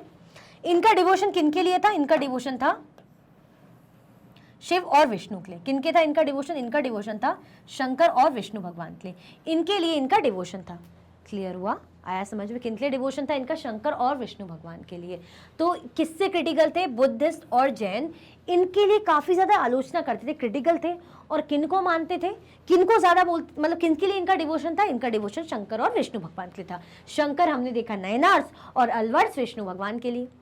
They drew upon the ideals of love and heroism as found in Sangam literature. The earliest example of Tamil literature composed during the early centuries of the Common Era and blended them with the values of bhakti. उनको जो ideals था, they drew up the ideals, ये जो ideals था उनका कौन सा, love और हीरोइज्म का, as found in the Sangam literature. ये कहाँ मिलता है हमें, संगम लिटरेचर में, जो किसका एग्जाम्पल है, example of Tamil literature, common composed during early centuries of the common era. Common era की अर्ली सेंचुरीज में, कॉमन एरा मैं आपको बता चुकी हूँ, एनो डोमिनी जिसको बोलते हैं एडी, यानी जब जीसस क्राइस्ट का जन्म हो गया था उसके बाद कॉमन एरा, उससे पहले का बीसी, बिफोर क्राइस्ट या बिफोर कॉमन एरा, ठीक है। तो ये जो संगम लिटरेचर है क्या है, तमिल, क्या कह रहे हैं, तमिल लिटरेचर है, जो है कॉमन एरा जब स्टार्ट हो रहा था तो उसके अर्ली सेंचुरीज में ये क्या किया गया था, कंपोज किया गया था। इसमें किस चीज की भावना थी, इसमें किस चीज के बारे में लिखा गया, लव और हीरोइज्म के बारे में, ठीक है। And blended them with the values of भक्ति, मतलब इसमें प्रेम, हीरोइज्म, इसकी बात थी और साथ में भक्ति भी थी। तो ये सारी चीजें किसमें मेंशन थी, संगम लिटरेचर में, जो कि क्या है, तमिल लिटरेचर, ठीक है, क्या है, तमिल लैंग्वेज में लिटरेचर है। क्लियर हुआ, आया समझ में। किसके बारे में बात करें हम, नयनार्स और अलवर्स के बारे में, जो कहाँ के, साउथ के। क्लियर, ये क्या थे, शंकर भगवान और विष्णु भगवान के बहुत ही ज्यादा इंटेंस जो है उपासक थे, डिवोटी थे। ये जो बुद्ध और जैन इनको इनके लिए क्रिटिकल थे, आलोचना करते थे, ठीक है। चल, The Nayanars and Alvars went from place to place, composing exquisite poems in praise of the deities enshrined in the villages they visited and set them to music. ये क्या करते थे, एक जगह से दूसरी जगह ट्रैवल करते थे, है ना, अपने भगवान की प्रेस करते थे, अपने भगवान की तारीफ करते थे, है ना। तारीफ मतलब जैसे भगवान के भजन जो हम देखते हैं तो भगवान की तारीफ में कि कितना सुंदर आपका मुख है, कितनी सुंदर आपकी आंखें, भोली भोली प्यारी, ऐसा जो भी भजन रहते हैं ना, ये मैंने अपने मन से ऐसे ही बना दिया। तो ऐसे जो भी भजन कीर्तन पोएम्स हो गए, गाने हो गए, सॉन्ग्स हो गए, यहाँ बात हो रही सॉन्ग्स की, किसकी बात हो रही है यहाँ पे, पोएम्स की, सॉन्ग्स की, कविताएं, तो किसके लिए, भगवान की तारीफ में, भगवान को, अपने भगवान को प्रेज करते हुए, या उनकी भाई पावर्स की तारीफ, उनकी शक्ति की, उनकी दया भावना की तारीफ, जिस भी वे में तारीफ करते थे, प्लेस टू प्लेस जाके करते थे, ठीक है। Enshrine in villages they visited and set them to music. और क्या करते थे भाई विलेजेस में, जैसे enshrined हम बोलते हैं, क्या होता है यहाँ पे, जो श्राइन्स होते हैं तो टेम्पल्स वगैरह बोलते हैं, तो वहाँ पे जैसे जगह टू जगह जा रहे हैं, बहुत ही अच्छी अच्छी पोएम बना रहे हैं, विलेज टू विलेज जा रहे हैं, और उनके लिए म्यूजिक भी बना रहे हैं, संगीत भी बना रहे हैं, ठीक है। आया समझ में? क्यों कर रहे हैं ऐसा? ताकि भाई हमारे भगवान के बारे में लोग जाने, उनको वो भी प्रेस करें, समझे, हमारा जो डिवोशन है हमारे भगवान के लिए उसको देखें, ठीक है। Nayanars and Alvars. There were 63 Nayanars who belonged to different social backgrounds such as potters, untouchable workers, peasant, hunters, soldiers, brahmins and chief. Nayanars जो कि अभी मैंने बोला, तो कितने हैं Nayanars? अगर यहाँ पे मैं अलग से लिख दूँ तो Nayanars, क्योंकि ये इंपॉर्टेंट है, ये बहुत इंपॉर्टेंट है, और Alvars कितने हैं? नयनार्स कह रहे हैं 63 है, अलवर्स कितने हैं? 12। अभी देखते हैं, अलवर्स पे नीचे आएंगे, मैंने बता दिया आपको। There were 63 Nayanars. कितने नयनार्स हैं? 63 नयनार्स हैं, who belong to different social background, जो अलग अलग सोशल बैकग्राउंड से भाई आए हैं, सच एज पॉटर्स। ये ध्यान देना कि अलग अलग बैकग्राउंड से आए हुए हैं, कोई भी किसी भी प्रकार का भेदभाव नहीं है कि सिर्फ एक ही ग्रुप के लोग हैं, सिर्फ या तो अछूते लोग हैं मतलब अनटचेबल से, या कोई रिच लोग हैं मतलब हाई क्लास के लोग हैं, ऐसा कुछ भी नहीं है, हर कोई इसमें इंक्लूडेड है। जैसे पॉटर्स, पॉटर से लेके अनटचेबल वर्कर भी, पीजेंट भी किसान, हंटर्स भाई जो शिकारी है, सैनिक, सोल्जर, ब्राह्मण्स भी हैं, और भाई चीफ, चीफ मतलब कहीं किसी जगह के leader. The best known among them वर, उनमें से जो बेस्ट नोन थे, फेमस कह सकते हैं, तो कौन कौन थे उनमें से बेस्ट नोन? उनमें से जो बेस्ट नोन थे, अपर थे, समंदर थे, सुंदरर थे, और मणिकवा सागर थे। ये क्या थे? ये बेस्ट नोन थे, मतलब ज्यादा फेमस कह सकते हैं। कौन कौन थे? अपर थे, समंदर थे, सुंदरार थे, और मणिकवा सागर थे। There are 2 sets of compilation of their musics, their song, Tevaram और तिरुवक्कम। इन्होंने सॉन्ग्स भी कंपाइल किए थे। हमने देखा था ना कि अपने भगवान की तारीफ में प्लेस टू प्लेस जाते थे, संगीत बनाते थे, है ना, उनकी तारीफ में पोएम्स बनाते थे, ठीक है। तो 2 सेट्स ऑफ कंपाइल इनके जो सॉन्ग्स हैं, कौन से? तेवरम और तिरुवक्कम। क्या है? तेवरम और Tiruvachakam. There were 12 Alvars who came from equally divergent backgrounds, the best known being Peri Alvar, his daughter Andal or Tondari Podi Alvar and Namalvar. Their songs were compiled in the Divya Prabandham. अब आप बोलोगे ये कितने हैं? तो अलवर्स की बात करें, जैसे कि मैं आपको पहले ही बता चुकी, तो अलवर्स कितने हमारे? 12 अलवर्स हैं, जो क्या आए थे, ये भी अलग अलग ग्रुप से आए थे, ठीक है, ये भी अलग अलग बैकग्राउंड से आए थे। द बेस्ट नोन बीइंग, इनमें से बेस्ट नोन कौन थे? पेरी अलवर, जैसे हमने इनके देखे थे, तो कौन से थे इनमें बेस्ट नोन? पेरी अलवर, उनकी बेटी अंडल, टोंडरी पोडी अलवर और नमलवर। क्लियर? तो ये लोग जो है बेस्ट नोन थे। जैसे इनमें देखे थे ना हमने अपर, मणिकवा सागर, ऐसे इनमें भी। इनके सॉन्ग कौन सा था जो इन्होंने जो बनाया था, कौन सा कंपाइल किया था सॉन्ग? दिव्य प्रबंधम। कौन सा सॉन्ग है?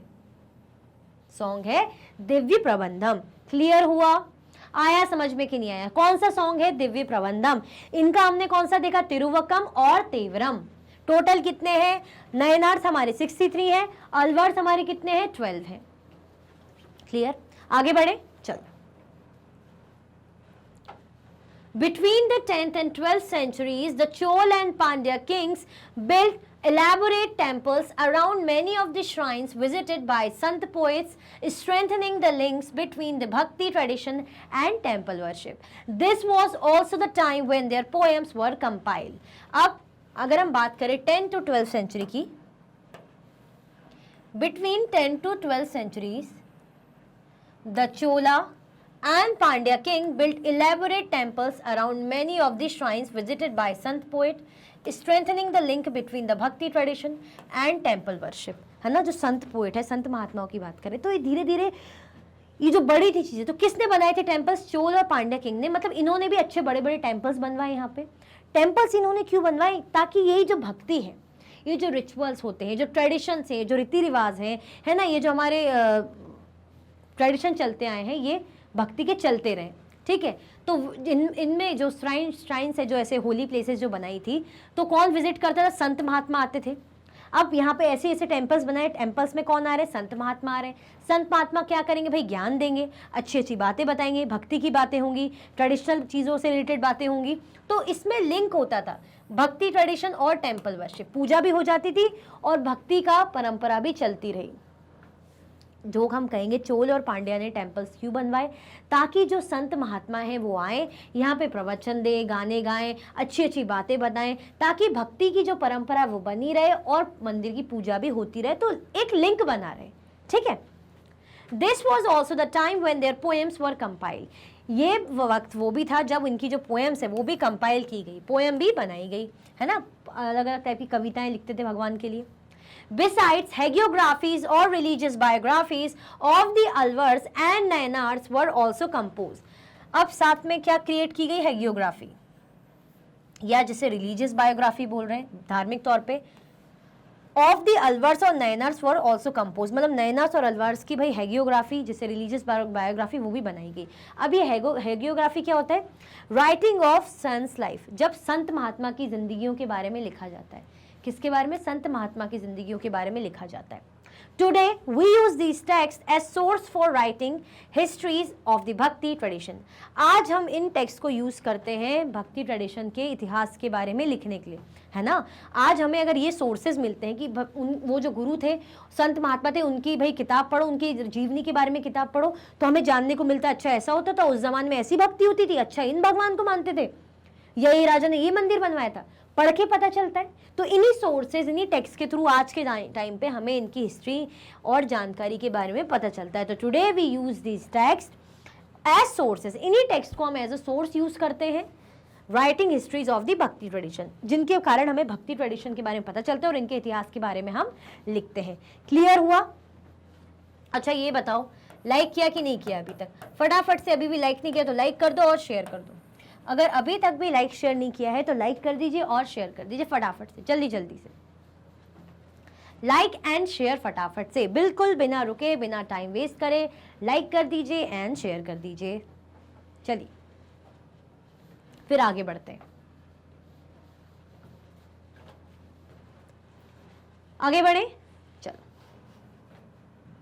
तो अगर हम बात करें नयनार्स और अलवर्स की, एक बार फिर से समझते हैं। हम साउथ इंडिया की भक्ति की बात करें, सबसे पहले हमने साउथ इंडिया की भक्ति से शुरुआत करी। हमने नयनार्स को देखा, अलवर्स को देखा। नयनार्स कौन? नयनार्स जो शंकर भगवान को मानते हैं। मैंने नयन से भी बताया कि शंकर भगवान के 3 आंखें होती हैं, तो नयन, नैन यानी शिव के भक्त, ऐसे संत जो शिव के भक्त हैं। फिर हम बात करें किसकी? अलवर्स की बात करें। अलवर्स में विष्णु भक्त, कौन? अलवर्स। क्लियर? टोटल नयनार्स कितने हैं? नयनार्स हमने जो देखे टोटल 63 हैं। अलवर्स कितने टोटल? अलवर्स जो टोटल है 12 है। नयनार्स की बात करें तो इसमें हर बैकग्राउंड के लोग इंक्लूडेड थे, इवन ब्राह्मण से लेके अनटचेबल तक हर बैकग्राउंड के लोग इंक्लूडेड थे। इनकी जो कंपाइलेशन थी, जो सॉन्ग इन्होंने कंपाइल करे थे, कौन से थे सॉन्ग्स जो थे? हमने देखे थे तिरुवक्कम और तेवरम। ठीक है, अगर हम बात करें अलवर की, तो यहाँ भी वही सेम कि अलग अलग जगह से अलग अलग जो ग्रुप के लोग इंक्लूडेड थे इनमें।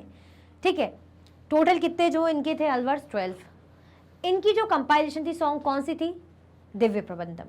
नयनार्स और अलवर्स के बारे में हमने देखा था। ये किसके उपासक थे भाई? शंकर विष्णु के। ये किसको क्रिटिसाइज करते थे? जैन और बुद्ध धर्म वालों को। क्लियर? इतना समझ में आया कि नहीं आया? आगे बढ़े। चल, अब फिलॉसफी एंड भक्ति, फिलॉसफी की बातें करेंगे। हम बोलते हैं तुम्हारी लाइफ की फिलॉसफी क्या है, तो हम क्या करेंगे, फिलॉसफी और भक्ति की बातें करेंगे।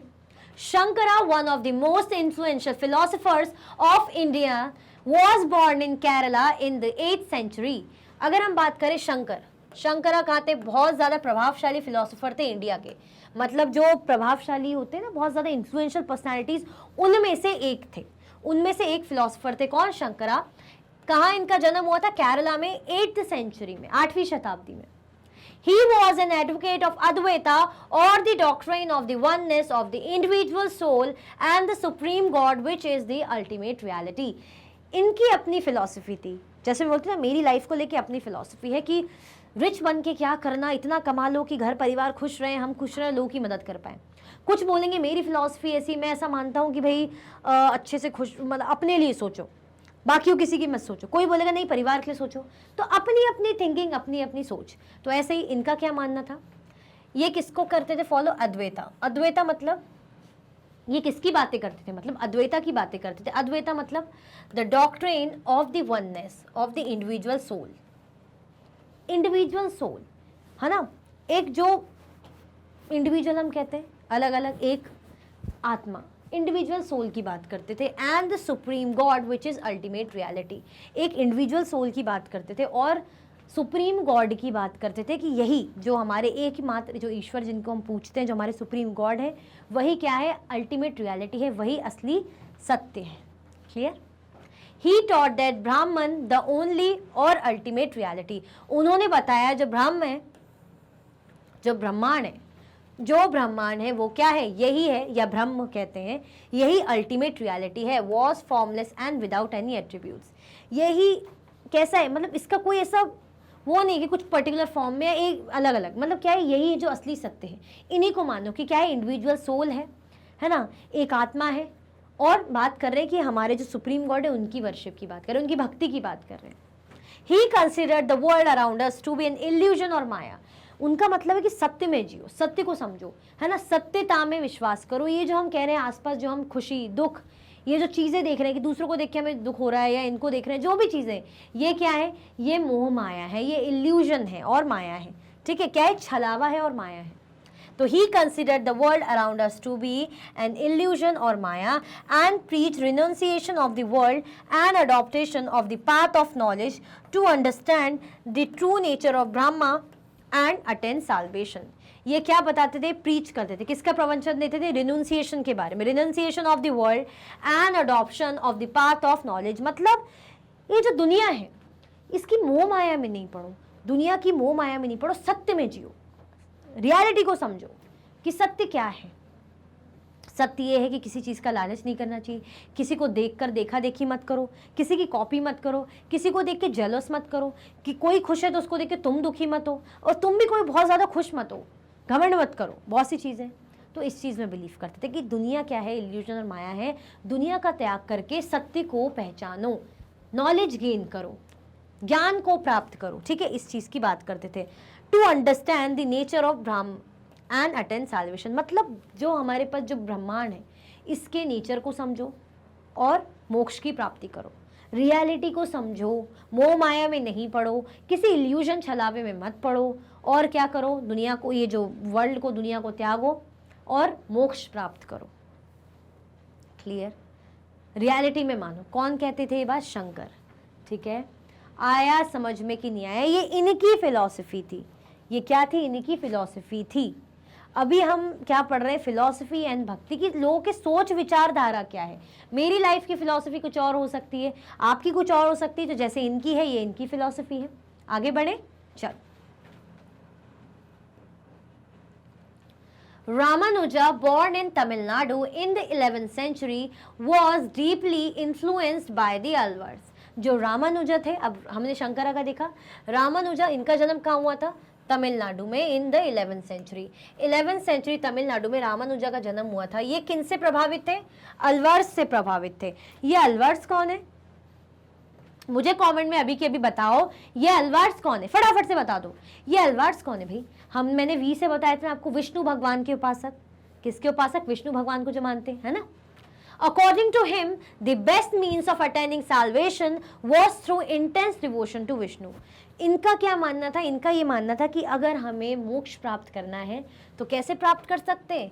हम अपनी भक्ति दिखा सकते हैं, इंटेंस जो हमारी भक्ति रहेगी विष्णु भगवान के लिए। अगर हम विष्णु भगवान की भक्ति करते हैं तो यही क्या है? हमारा तरीका है, हमारा इंटेंस डिवोशन का तरीका है। क्या दिखाते हैं हम? अपना इंटेंस डिवोशन, हमारी इंटेंस भक्ति। क्लियर? यही भक्ति के थ्रू हम क्या कर सकते हैं? मोक्ष को प्राप्त कर सकते हैं। किसकी भक्ति करो? विष्णु भगवान की। और विष्णु भगवान की इतनी भक्ति करो, यही सही तरीका है मोक्ष प्राप्ति का। Vishnu in his grace helps the devotee to attain the bliss of union with him. He propounded the doctrine of Vishvadevata or qualified oneness, in that the soul even when united with the supreme God remain distinct. अभी कह रहे हैं कि विष्णु, उनकी नज़र में Vishnu in his grace helps the devotee to attain the bliss of union with him. मतलब वो कह रहे हैं कि जो भी इनके भक्त हैं, जो भी इनकी इंटेंस भक्ति करेंगे तो उनको क्या करेंगे? वो समझेंगे, उनको आशीर्वाद देंगे, उनको अपने से मतलब जोड़ेंगे, एक हो जाएंगे। He propounded the doctrine of विशिष्टवेता और क्वालिफाइड वननेस, एकता, एक की मतलब एक ही है। Qualified oneness in that the soul even when united with the supreme god remain distinct. मतलब जो सोल है, जो हमारी आत्मा है, किससे क्या है? जो हमारी आत्मा है, क्या कह रहे हैं? द सोल है even when united with the supreme God. इनको क्या करेंगे? सुप्रीम गॉड या भगवान से हम यूनाइट करेंगे, जोड़ेंगे, फिर भी हम करेंगे एक तरीके से डिस्टिंक्ट रहेंगे। क्लियर? आया समझ में? किसकी बात कर रहे हैं? वननेस की, एक की, कि बस भगवान विष्णु भगवान की जो है भक्ति में लीन हो जाओ। Ramanuja's doctrine greatly inspired the new strand of bhakti which developed in North India subsequently. जो रामानुजा की डॉक्ट्रिन थी, उन्होंने क्या इंस्पायर करा था? ये क्या कहते थे? द न्यू स्ट्रैंड ऑफ भक्ति which develop in north India subsequently. इनकी ये भक्ति नॉर्थ इंडिया में भी धीरे धीरे क्या हुई थी? ग्रो करी थी, बड़ी थी। क्लियर? आया समझ में? कोई कंफ्यूजन, दिक्कत तो नहीं? ये इनकी फिलॉसफी है कि भगवान को मानो और क्या होगा? भगवान को मानोगे, इनकी भक्ति करोगे या इनका आशीर्वाद मिलेगा, इनसे आप जुड़े हुए फील करोगे, है ना? दैट मीन्स क्या करा? आपको मोक्ष प्राप्त। पीछे हमने देखा था शंकरा क्या कह रहे हैं कि जो है दुनिया का त्याग करो, सत्य को समझो बेसिकली, है ना? ये जो दुनिया की मोह माया है इसको छोड़ो, सत्य को समझो। यानी ये इनकी फिलॉसफी है मोक्ष प्राप्त की, और ये इनकी है रामानुजा की। अलग अलग हुई ना, अलग अलग लोग हैं, अलग अलग फिलॉसफी, तो वही हम देख रहे हैं। चलो, बासवन्नास वीराशिविज्म। अब किसके बारे में देख रहे हैं? बासवन्ना के वीराशिविज्म मूवमेंट के बारे में देखेंगे। Clear? We noted earlier the connection between the Tamil Bhakti movement and temple worship. जैसे हमने तमिल भक्ति मूवमेंट को देखा, जो साउथ का हमने देखा, और क्या देखा? Temple worship. इनका क्या था? एक कनेक्शन था। इनका कनेक्शन देखा, इनका कनेक्शन क्या देखा कि जो ये लोग इतनी भक्ति कर रहे हैं, डिवोशन दिखा रहे हैं विष्णु शंकर भगवान के प्रति, और जो चोल है, जो पांडे है, वो भी क्या कर रहे हैं? उन्होंने भी टेम्पल्स बनवाए, ताकि जो धर्म कर्म की चीज़ें, जो संत महात्मा ये आए, ये प्रवचन दे, अच्छी अच्छी बातें सिखाए। तो इनका कनेक्शन जो है वर्शिप से भी जुड़ा रहे, मतलब पूजा भी होती रहे, ये जो भक्ति ट्रेडिशन है, जो कह सकते हैं ना, ये जो डिवोशन है, जो भक्ति है, ये भी बनी रहे। This in turn led to a reaction that is based represented the Virashaiva movement initiated by Basavanna and his companions like Alama Prabhu and Akamaha Devi. अब इनके रिएक्शन में, जैसे इन्होंने ये करा, मतलब ये जो हो रहा था, टेम्पल्स वगैरह डेवलप हो रहे थे, तो इसके रिएक्शन में जैसे मैंने कुछ करा, मैं कुछ बोल रही हूँ कि अब से हम ऐसा करेंगे, ये तरीका अपनाएंगे, ऐसा होगा, तो आपने मेरे अपोजिट एक बात कही, मेरे अपोजिट आपने एक अपना प्रदर्शन किया, एक बात कही कि मैम ऐसा कह रही हैं, तो मैं इसका उल्टा ये बताना चाहता हूँ, इस तरीके से। तो इसके रिएक्शन में इन्होंने क्या करा? एक मूवमेंट स्टार्ट करा। यहाँ पे क्या हो रहा था? टेम्पल वगैरह बन रहे थे, वर्शिप की बातें की जा रही थी। टेम्पल है, टेम्पल होगा, मंदिर होगा, मंदिर में क्या होगी? मंदिर में मूर्ति पूजा होगी, ठीक है? तो इसके टर्न, मतलब इसकी बात करें तो क्या चीज़ें स्टार्ट हो रही थी? इसके अपोजिट जो वीराशैव मूवमेंट हुआ था, इनिशिएट हुआ था, तो वहाँ पे ये बात की गई थी। क्या बात की गई थी? क्या कह रहे थे? इन्होंने जो मूवमेंट स्टार्ट करा था, इसको समझेंगे कि क्यों, क्या था। बासवन्ना ने मूवमेंट स्टार्ट करा था। बासवन्ना और उनके जो साथ के लोग थे, कंपेनियन थे, कौन कौन थे इनके कंपेनियन, यानी मित्र सखा? अलमा प्रभु और अकमहा देवी। क्लियर? चलो, क्या बताया था मैंने कि होता है ना कि किसी ने कुछ बोला, उनके अगेंस्ट ये काम इन्होंने क्या करा? इन्होंने अपने रिएक्शन दिए। पहले तो ये देख लो कौन सा मूवमेंट था, ये इंपॉर्टेंट है, वीराशैव मूवमेंट। कौन सा मूवमेंट है ये? चलो इसको अलग कलर से हाईलाइट करते हैं, Virashaiva movement. Okay, this movement began in Karnataka in the mid 12th century. ये कब शुरू हुआ? ये कर्नाटका में शुरू हुआ। कब शुरू हुआ कर्नाटका में? मिड 12th सेंचुरी, 12वीं शताब्दी के बीच में, मध्य में, मिड 12th सेंचुरी में। The Veerashivas argued strongly for the equality of all human beings and against Brahmanical ideas about caste and the treatment of women। अब इनका अपना तरीका था। हमने देखा ना कि ये जो चीज़ें हैं, जैसे यहाँ पे भक्ति मूवमेंट या ट्रेडिशन की बात करो कि काफ़ी ज़्यादा भक्ति जो परंपरागत ये जो चीज़ें हैं इसको बढ़ाने के लिए, चलाने के लिए, तो इन्होंने इस चीज़ को लेकर अगेंस्ट मतलब इन रहे। कैसे? The Veerashivas argued strongly for the equality of all human beings। इन्होंने किस चीज़ की बात की? इन्होंने बात की कि सब ह्यूमन बींग्स इक्वल है, किसी भी के भी साथ किसी भी प्रकार का भेदभाव नहीं होना चाहिए, हर कोई व्यक्ति एक समान है।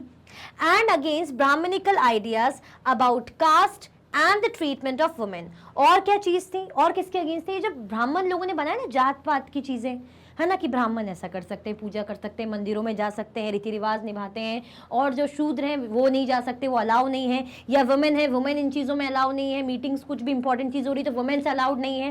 तो इन चीज़ों के अगेंस्ट थे। कौन अगेंस्ट थे? कौन अगेंस्ट थे? ये वीराशैवस जो मूवमेंट था, जैसे बासवन्ना हो गए, कंपेन ये जो हो गए अल्लमा प्रभु और अक्कमा देवी, ये और भी जो लोग इनसे ज्वाइन थे ये लोग, ठीक है। तो ये जो भेदभाव था वुमेन्स के साथ या सोशल डिफरेंसेस, इसके क्लियरली, और जो ब्राह्मणिकल जो उन्होंने बनाए थे कास्ट सिस्टम, इसके सख्त खिलाफ थे। आया समझ में? कोई कंफ्यूजन, दिक्कत तो नहीं? बड़ा ही इंपॉर्टेंट है, ये आ सकता है आपका वीराशैवस मूवमेंट, बहुत इंपॉर्टेंट है, ठीक है। क्या देखा हम जब ये चीजें पढ़ रहे थे कि कैसे जो तमिल, जो साउथ का भी हमने देखा था कि साउथ में कैसे ट्रेडिशन हुआ, भक्ति ट्रेडिशन हुआ, और जो एम्पायर, जो राजा महाराजा, उन्होंने भी इनका साथ दिया और टेम्पल्स वगैरह बनवाए ताकि जो भक्ति ट्रेडिशन चलता रहे। अब मंदिरों की अगर बात करें तो मंदिरों में ब्राह्मण आएंगे, ब्राह्मण के जो सुझाव है उनको माने जाएंगे, जो रीति रिवाज है, मूर्ति पूजा होगी, उनको माना जाएगा, करा जाएगा। उसके रिएक्शन में इन्होंने कौन सा मूवमेंट स्टार्ट करा? वीरशैव मूवमेंट, जिसमें कौन कौन थे? बासवन्ना, अल्लमा प्रभु और अक्कमा देवी थे, ठीक है। जो कहां स्टार्ट हुआ था? कर्नाटका में मिड 12th सेंचुरी में। अब इनका क्या सोच था? कोई किसी भी प्रकार का भेदभाव ना हो औरतों के साथ, ना सोशल डिफरेंसेस हो, सोशल डिफरेंस मतलब कास्ट के बेस का डिफरेंस, या ब्राह्मणिकल जो ब्राह्मण्स ने जो रीति रिवाज बनाए हुए, इनके अगेंस्ट ये बोलते थे कि कोई फर्क नहीं होना चाहिए, हर कोई इक्वल होना चाहिए, ठीक है। चलो, मतलब इनकी फिलॉसफी देख रहे हैं। They were also against all forms of ritual and ideal worship।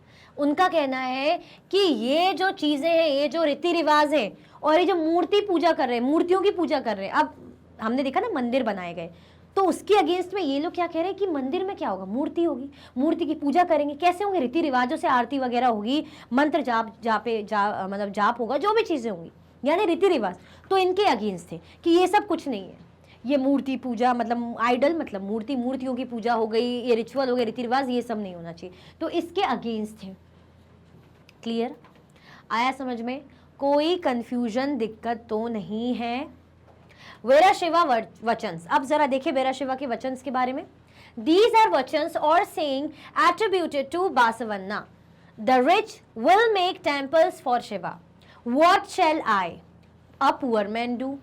My legs are pillars, the body the shrine, the head a cupola of gold। Listen, O Lord of the meeting rivers, things standing shall fall, but the moving ever shall stay।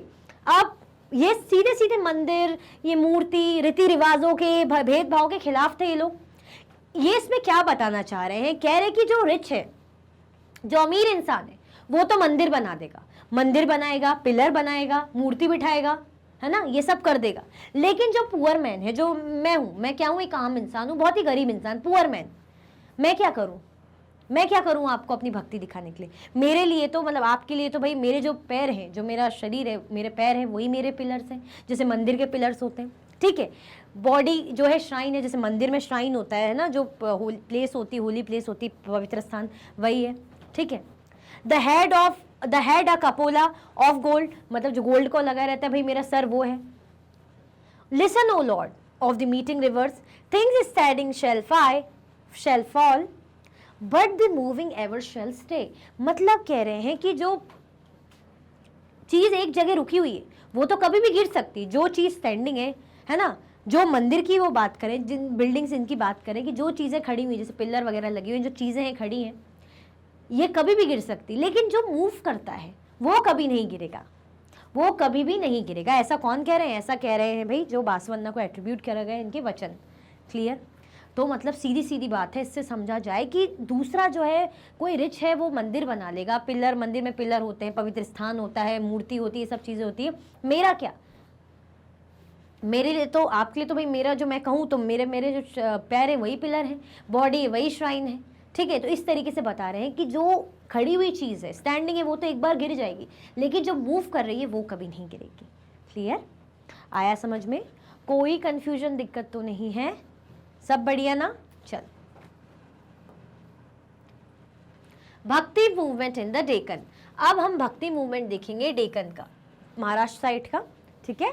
अभी हमने किसका देखा था? South का देखा। उसके बाद हमने किसका देखा था? फिलॉसफी उनकी बात करें तो हमने समझा किनके बारे में?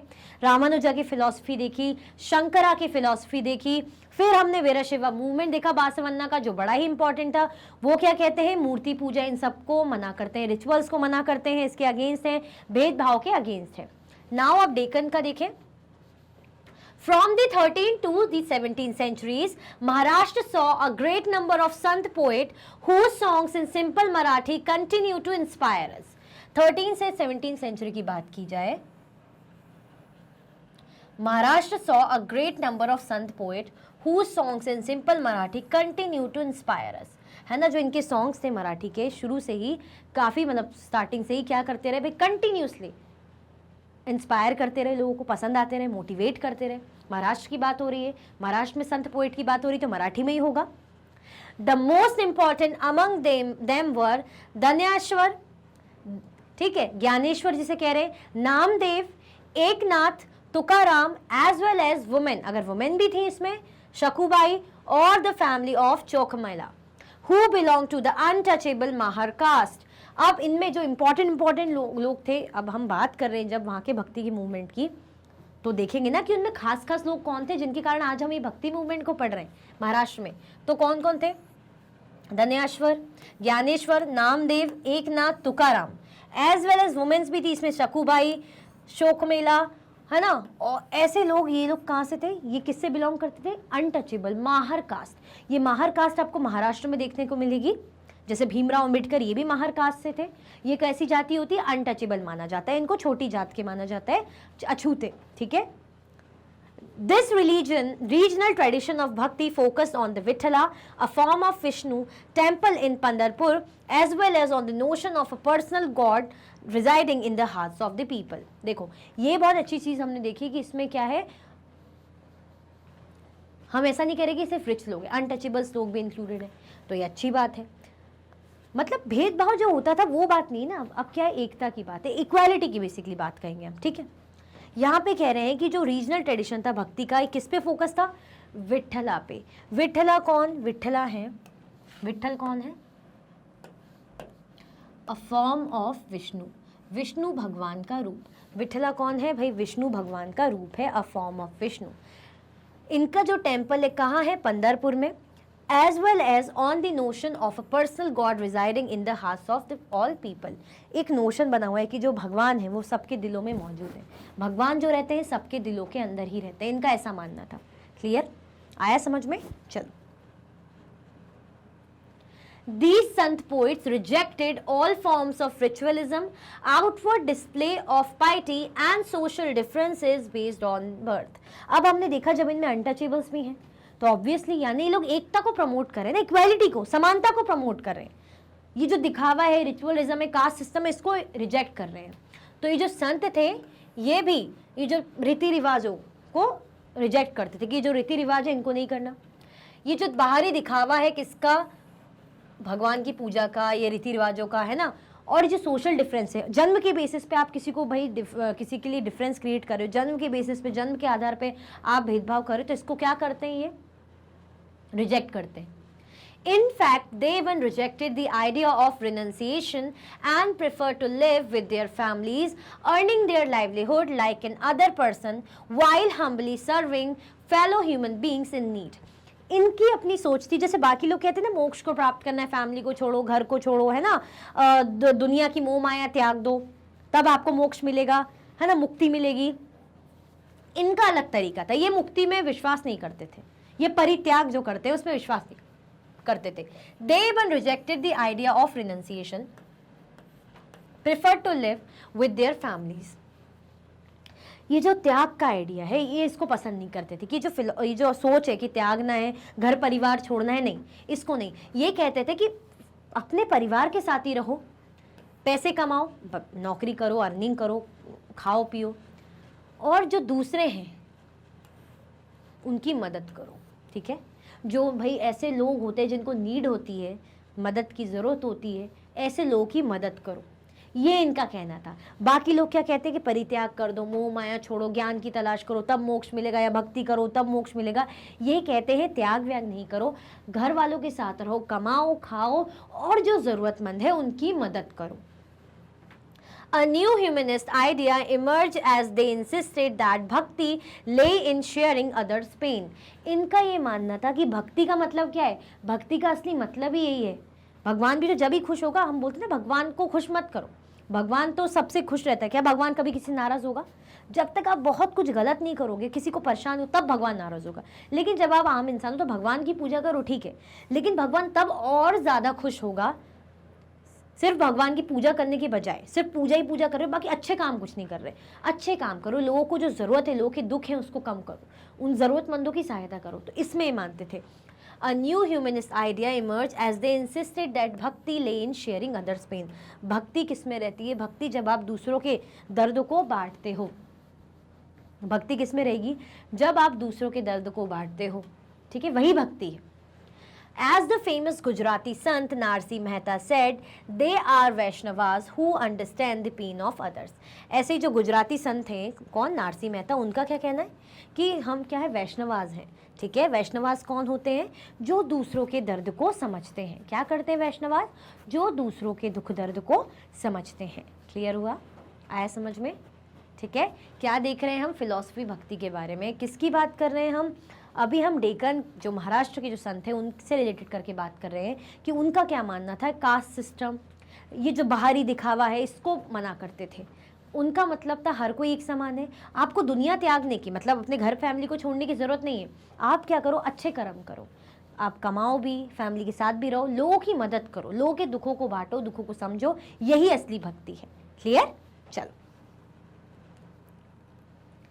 The Vaishnava poets Sant of Maharashtra, such as Jananeshwar, Namdev, Eknath and Tukaram were devotees of Lord Vithala. Lord Vithala, जैसे कि मैंने बताया, फॉर्म ऑफ विष्णु, विष्णु भगवान का एक रूप। जो वैष्णवा थे कौन? वैष्णवा पोएट संत जो थे, महात्मा थे कौन? महाराष्ट्र से। सच एज जनेश्वर, नामदेव, एकनाथ और तुकाराम किसके डिवोटी थे, किसके उपासक थे? लॉर्ड विठला के। किसके उपासक थे? विठला के।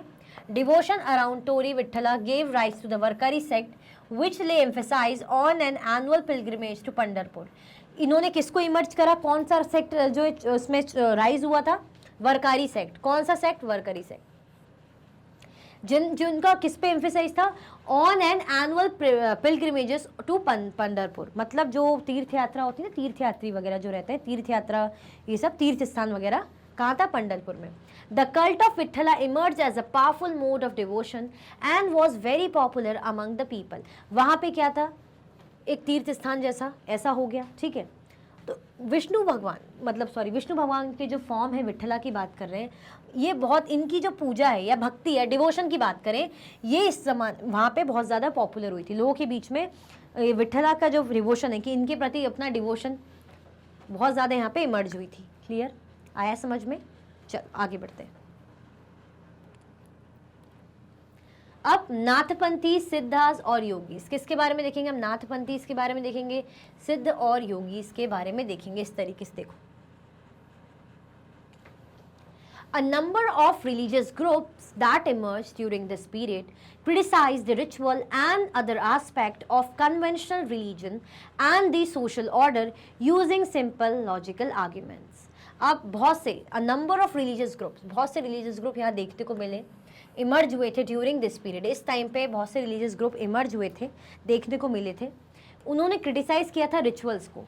कौन से rituals? Ritual and the other aspect of conventional religion, जो पुराने जो भाई धार्मिक चीज़ें चली आ रही हैं, जो रिचुअल्स जो रीति रिवाज चले आ रहे हैं, उनको उन्होंने क्या करा था? रिजेक्ट किया था, क्रिटिसाइज किया था, बेसिकली आलोचना की थी।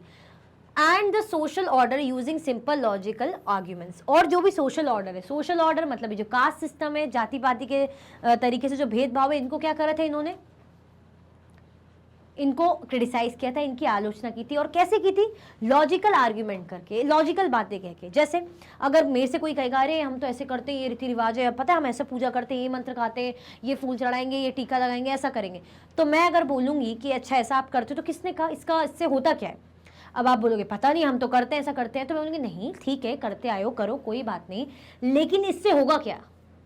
क्या हो रहा है इससे? हम ये भगवान को रेड फूल क्यों चढ़ा रहे हैं? हम बोल रहे हैं भाई शंकर भगवान को धतूरा वगैरह चढ़ाओ, तो इसके पीछे का रीज़न बताओ। रीज़न है, बहुत अच्छी बात है। अगर आपको पता ही नहीं रीज़न आपको पता ही नहीं, तो ऐसी बहुत सी चीज़ें हुई थी रिलीजियस, जो मतलब जो रिचुअल्स थे, तो ये लोग क्या करते हैं? लॉजिकल आर्ग्यूमेंट करते थे, लॉजिकल बातें करते थे कि इसके पीछे का रीज़न, ऐसी ऐसी बातें करते थे जो दूसरे चाहते वैसे चुप हो जाएंगे, क्या बोलेंगे, ठीक है।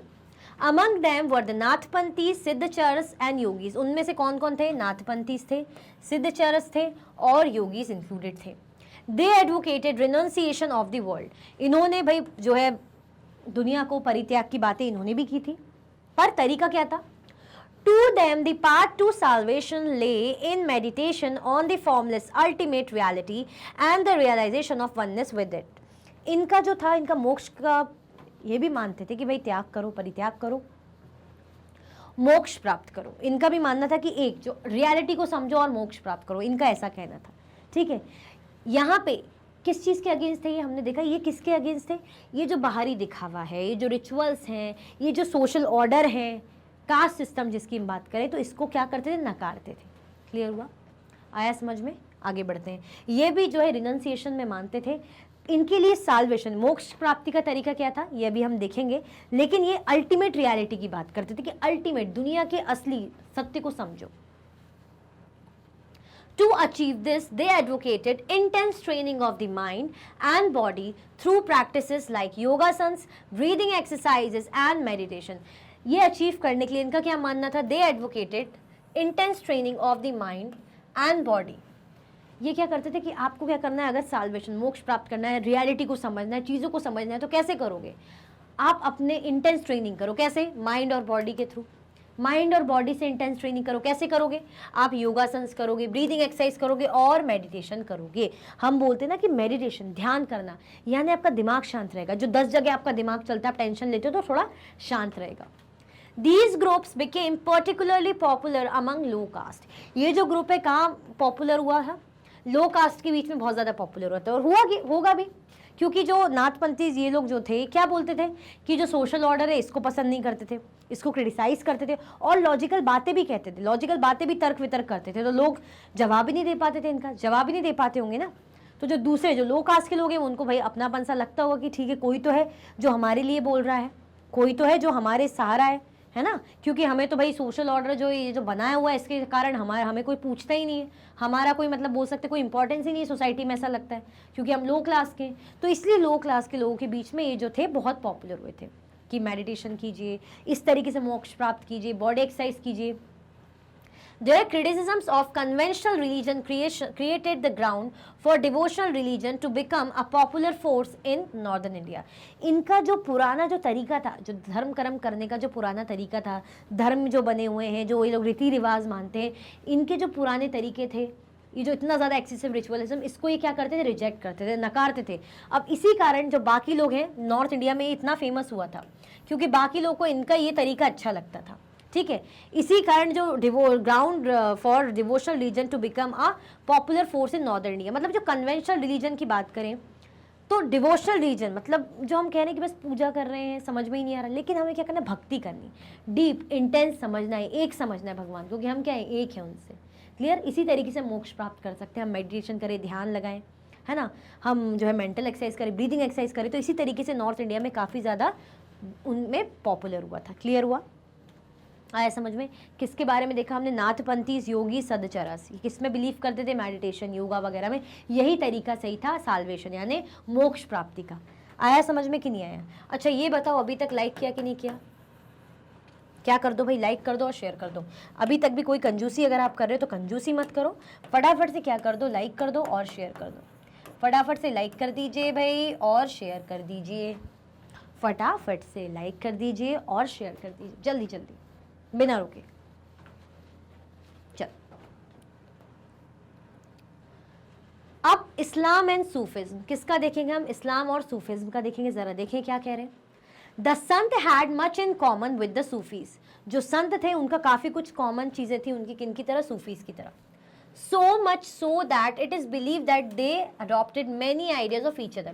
इवन ये कॉमन माना जाता था कि काफी जो आइडियाज है ना इन्होंने, संत मतलब जो साधु संत की बात करें और जो सूफीज की बात करें, तो इनमें काफी कुछ ये माना जाता है कि एक दूसरे की चीजें इन्होंने फॉलो करी है, मतलब एक जैसा टाइप का है। सूफीज वर मुस्लिम मिस्टिक, सूफीज कौन थे? मुस्लिम मिस्टिक से जो बोलते हैं मुस्लिम फकीर, इस तरीके के। They rejected outward religiosity and emphasized love and devotion to God and compassion toward all fellow human beings. Islam propagated strict monotheism or submission to one God. इन्होंने भी सेम वही करा जैसे बाकी लोग करते आ रहे थे कि जो बाहरी दिखावा है, ये जो आप जो धार्मिक तौर पे जो बाहरी दिखावा कर रहे हो, आउटवर्ड जो रिलीजियसली दिखा रहे हो, धार्मिक चीजें कर रहे हो, और है ना, इसको इन्होंने रिजेक्ट करा। कितना एक्सेसिव, इतने रीति रिवाज, इतनी धार्मिकता, इसको रिजेक्ट करा। Emphasise love, devotion to god and compassion towards all fellow human beings. इन्होंने किस चीज पे फोकस करा, किस पे एम्फेसाइज करा, जोर डाला कि आप भगवान की पूजा करें, भगवान की भक्ति करें, जो आपके भगवान है उनकी भक्ति करें। ये ऐसे बाहरी दिखावा, ये जो रीति रिवाज फॉलो कर रहे हैं, इससे नहीं, रियल जो दिल से जो आप कनेक्ट करके भाई अपने दिल से, अपने मन से भगवान की डिवोशन करें, मतलब भगवान के प्रति डिवोटी हूँ, है ना, भक्ति करें, और कंपैशन दिखाएं अपने बाकी जो ह्यूमन बींग्स की, मतलब जो आपके साथ के जो लोग हैं जिनको परेशानी है, कोई दिक्कत है या जो भी है, उनके साथ अच्छे से पेश आएँ। ठीक है, क्या करें? उनके साथ अच्छे से पेश आए, उन पर दया भाव दिखाएं। इस्लाम प्रोपोगेटेड स्ट्रिक्ट मोनोथेइज्म और सबमिशन टू वन गॉड। जो इस्लाम है, इस्लाम धर्म क्या कहता है कि स्ट्रिक्टली कहता है कि एक ही भगवान को मानो। जो मुस्लिम्स लोग हैं, जो इस्लाम धर्म में हमें देखने को मिलता है, ये लोग क्या कहते हैं? एक ही भगवान को मानो। क्लियर? चलो, In the 8th and 9th centuries, religious scholars developed different aspects of the holy law, Shariat and theology of Islam. 8th और 9th सेंचुरी की बात करें तो जो रिलीजियस स्कॉलर्स थे उन्होंने डेवलप करा था different aspect of Holi law, शरीयत एंड थियोलॉजी ऑफ इस्लाम। क्या करा था इन्होंने? 8th और 9th सेंचुरी की बात करें तो जो धार्मिक जो स्कॉलर्स थे, जो हिस्टोरियंस, जो स्कॉलर्स जिन्हें हम कहते हैं, उनके अपने अपने जो है एस्पेक्ट थे, पर्सपेक्टिव, परसेप्शन, देखने का तरीका चीज़ों को, ऑफ द होली लॉ, जिसे क्या बोलते हैं? शरीयत, and theology of Islam. Theology मतलब जो धार्मिक चीज़ों को पढ़ता लिखता है, जिसको समझता है, ठीक है, इस तरीके से। While the religion of Islam gradually became more complex, Sufis provided it with an additional dimension that favored a more personal devotion to God. अब जो रिलीजन था इस्लाम का, कैसा होता था? धीरे धीरे जैसे जैसे कॉम्प्लेक्स होता जा रहा था, थोड़ा सा टफ, जटिल होता जा रहा था, तो Sufis provided it with an additional dimension that favoured a more personal devotion to god. इनका क्या मानना था? इन्होंने क्या करा कि ये जो इतना ज़्यादा स्ट्रिक्ट आप चीज़ें कर रहे हो, इतनी स्ट्रिक्ट आप ना करो, है ना, बिल्कुल स्ट्रिक्ट रिचुअलिज्म, है ना, स्ट्रिक्ट बिल्कुल रीति रिवाज आप इतना ज़्यादा एक्सेसिव कर रहे हो, तो इस चीज़ में बिलीव नहीं करते थे, इनको ये पसंद नहीं आता था। ठीक है, इन्होंने क्या करा? आपको क्या करना है? पर्सनल डिवोशन, आपका खुद का जो डिवोशन है, अपनी भक्ति भगवान के लिए दिखाओ, ऐसा। The Sufis often rejected the elaborate rituals and codes of behavior demanded by Muslim religious scholars. जो सूफीज थे उन्होंने अक्सर वो रिजेक्ट करते थे, हाँ ठीक है, ये जो भी बिहेवियर, जो इलेबोरेटेड जो चीज़ें थी, जो मुस्लिम जो रिलीजियस स्कॉलर्स थे, जो मुस्लिम रिलीजियस स्कॉलर्स थे, है ना, जो यही चीज़ें बताते थे रीति रिवाज रिलेटेड कि ऐसा कोड ऑफ कंडक्ट हो, ये रूल्स होने चाहिए, ये तरीका अपनाना चाहिए, ऐसा करिए, ऐसा पढ़िए, जो भी चीज़ें, तो इसको क्या करते थे? रिजेक्ट करते थे। They sought union with God much as a lover seeks his beloved with a disregard for the world. ये कह रहे हैं कि भगवान से ऐसा क्या करो, इनका मतलब जैसे कोई लवर है जिससे प्यार करता है, जो प्रेमी है अपने किसी से प्रेम करता है तो उसके लिए जो उसका डिवोशन है, ऐसे ही आप अपने भगवान के लिए डिवोशन दिखाओ। ये दुनिया दीन दुनिया को मत देखो, दुनिया क्या कह रही है उसको मत देखो, बस भगवान के प्रति क्या रहो, डिवोशन दिखाओ। एक भगवान के प्रति अपना डिवोशन दिखाओ। इन चीज़ों में मानते थे। ये जो रीति रिवाज, ये जो कायदे, ये जो चल रहे हैं, इनको ना करें, इनको नहीं मानते थे। ठीक है, जैसे हम करते हैं, जैसे दुनिया को बोलते, दुनिया को छोड़ के हम अपनी सोचें, तो ऐसे ही दुनिया को नहीं करो, अपना देखो, अपने भगवान को पूजो, डिवोशन दिखाओ उनके लिए। ठीक है, इस तरीके से सूफीज हैं। ठीक है, मिस्टिक्स इन एक्सटेसी, ये जो काफिर हैं। ठीक है, चलो। Like the Sant poet, the Sufis too composed poems expressing their feelings, and a rich literature in prose, including anecdotes and fables, developed around them. Among the great Sufis of Central Asia were Ghazali, Rumi, and Sadi. Like the Nathpanthis, Siddhas, and Yogis, the Sufis too believe that the heart can be trained to look at the world in a different way. ये क्या कह रहे हैं? संत poet, जैसे और भी जो संत poet, जो संत महात्मा है, सूफीज़ भी, ये लोग भी अपनी अपनी पोएम्स मतलब बनाते थे। इनके भी अपने अपने लिटरेचर्स हैं, है ना, अपनी जो बनाई हुई लिखी हुई चीज़ें हैं, गाए हुए पोएम्स हैं। जैसे संत महात्मा क्या करते थे, अपने भगवान को प्रेस करने के लिए पोएम गाते थे, है ना, अपनी बातें पोएम के थ्रू, कविता के थ्रू बताते थे। तो ऐसे ही सेम यहाँ भी कह रहे हैं कि ये लोग का भी ऐसे ही तरीका था। Among the great Sufis of Central Asia were Ghazali, Rumi and Sadi. कौन कौन थे इसमें जो फेमस थे सेंट्रल एशिया से जो थे? गजली थे, रूमी और सदी थे।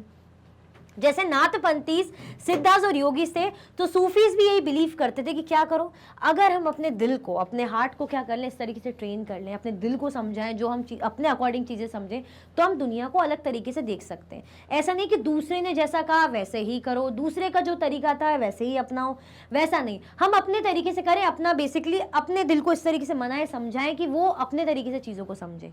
ठीक है, क्लियर हुआ, आया समझ में? सेम ये भी सूफी जो हमारे संत हैं, साधु महात्मा, ये भी वैसे ही थे, इनके भी अपने लिटरेचर्स थे, ये भी पोइट्स थे। क्लियर, चलो। They developed elaborate methods of training using zikr, chanting of a name of sacred formula, contemplation, sama singing, raqs dancing, discussion of parables, breath control, etc. under the guidance of a master or peer. अब ये तो मुस्लिम mystics थे ना, जो फकीर जो हम बोलते हैं, इनका भी अपना तरीका था डिवोशन दिखाने का, है ना। कैसे, क्या तरीका था इनका? जिक्र करते थे। आपने सुना वर्ड, मैंने जिक्र किया, ये बात बताई। तो जिक्र करना बेसिकली, कोई ऐसा मंत्र जाप कर रहे हो, सेक्रेट फॉर्मूला, आप मंत्र जाप क्या कर रहे हो, जप रहे हो बेसिकली, है ना, जिक्र करना। समा सिंगिंग, कंटेम्पलेशन, समा की बात हो रही, समा मतलब सिंग करना, गा के, है ना, रक्स डांस करके, dancing, discussion of parables, breath control etcetera under the guidance of master pir. मतलब इनका अपना तरीका था ट्रेनिंग करने का। जैसे आप गा रहे हो, आप, है ना, गा के कर रहे हो, या आप डांस कर रहे हो, जिक्र कर रहे हो, जो भी आपका तरीका, या ब्रीथ कंट्रोल एक्सरसाइज कर रहे हो, वो भी किसके अंडर?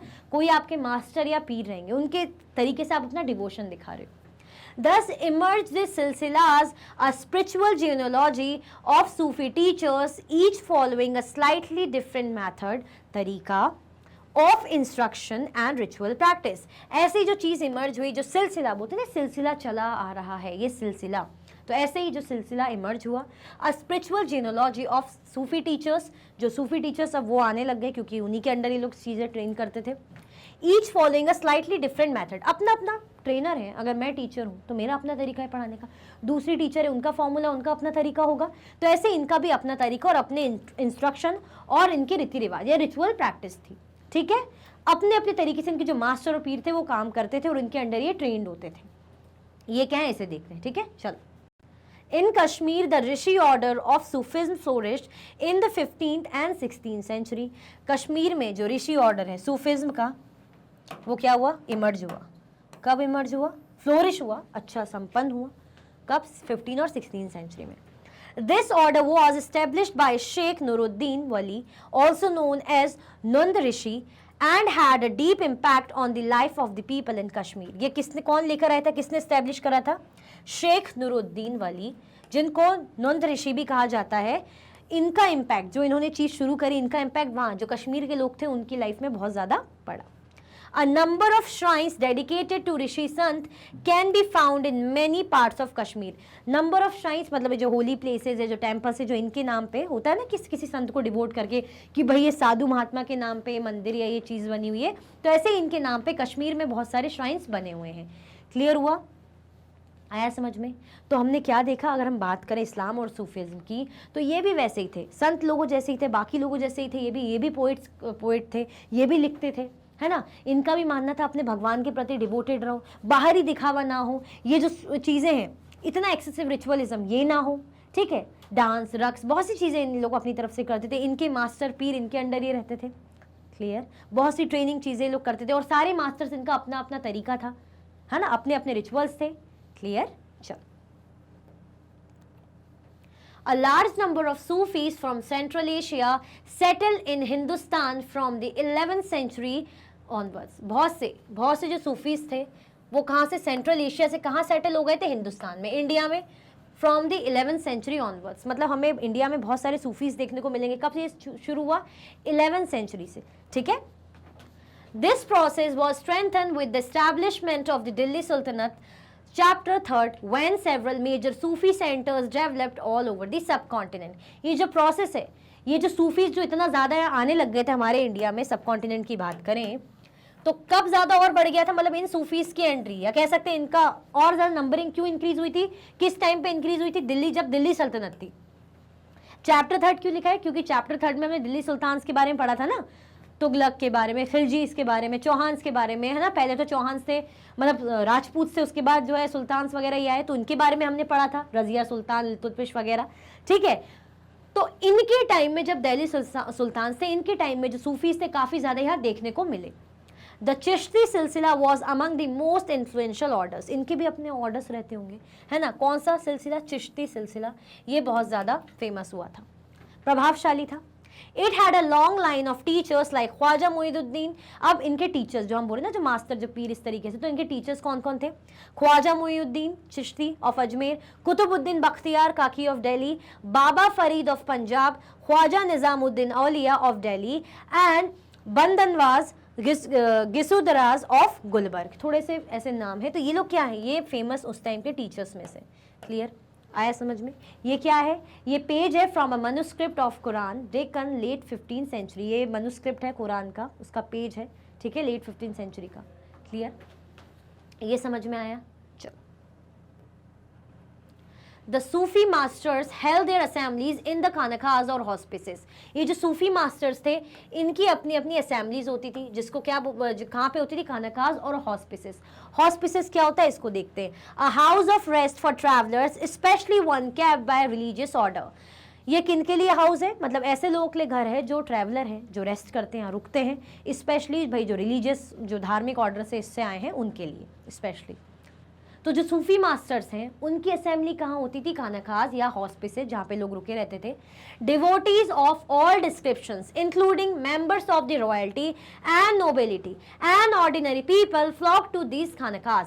अगर हम बात करें जो भक्त थे, जो डिवोटीज थे, हर ग्रुप के थे, हर कैटेगरी के जो है डिवोटीज हमें यहाँ देखने को मिलेंगे। चाहे रॉयल पीपल हो, कोई राजा महाराजा राजकुमार हो गए, नोबल्स हो गए, मंत्री वगैरह, ये सब सेनापति, या ऑर्डिनरी पीपल, आम जनता, तो वो सब यहाँ पे इकट्ठा होती थी, आती थी का खानाखास में।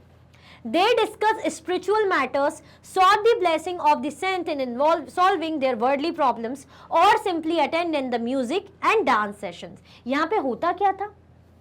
असेंबली मीटिंग इसकी बात कर रहे हैं हम, तो होता क्या था यहाँ पे? भाई धार्मिक धर्म कर्म की बातें होती होंगी, स्पिरिचुअल मैटर्स पे बातें होती होंगी, जो दीन दुनिया की जो बड़ी बड़ी जो कुछ वर्ल्डली ऐसी प्रॉब्लम है ना, ऐसे सवाल हैं, उनके जवाब यहाँ मिलते होंगे, लोग डिस्कशन करते होंगे, है ना। म्यूजिक डांस का भी सेशन यहाँ पे होता था। क्लियर हुआ? तो सब यहाँ इकट्ठे होते थे बेसिकली। कहाँ की बात हो रही है? हॉस्पिसेस, खानाखास।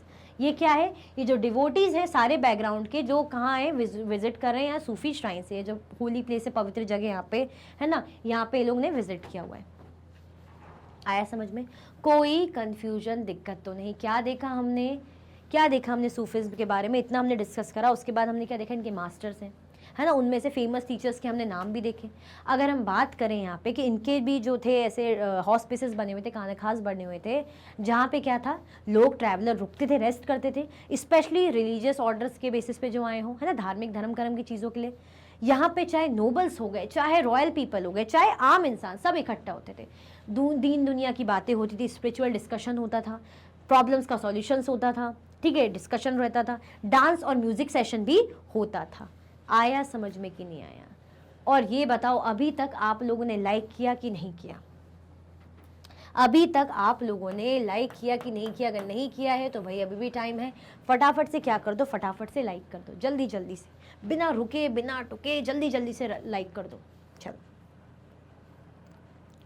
often people attributed Sufi masters with miraculous powers that could relieve others of their illness and troubles.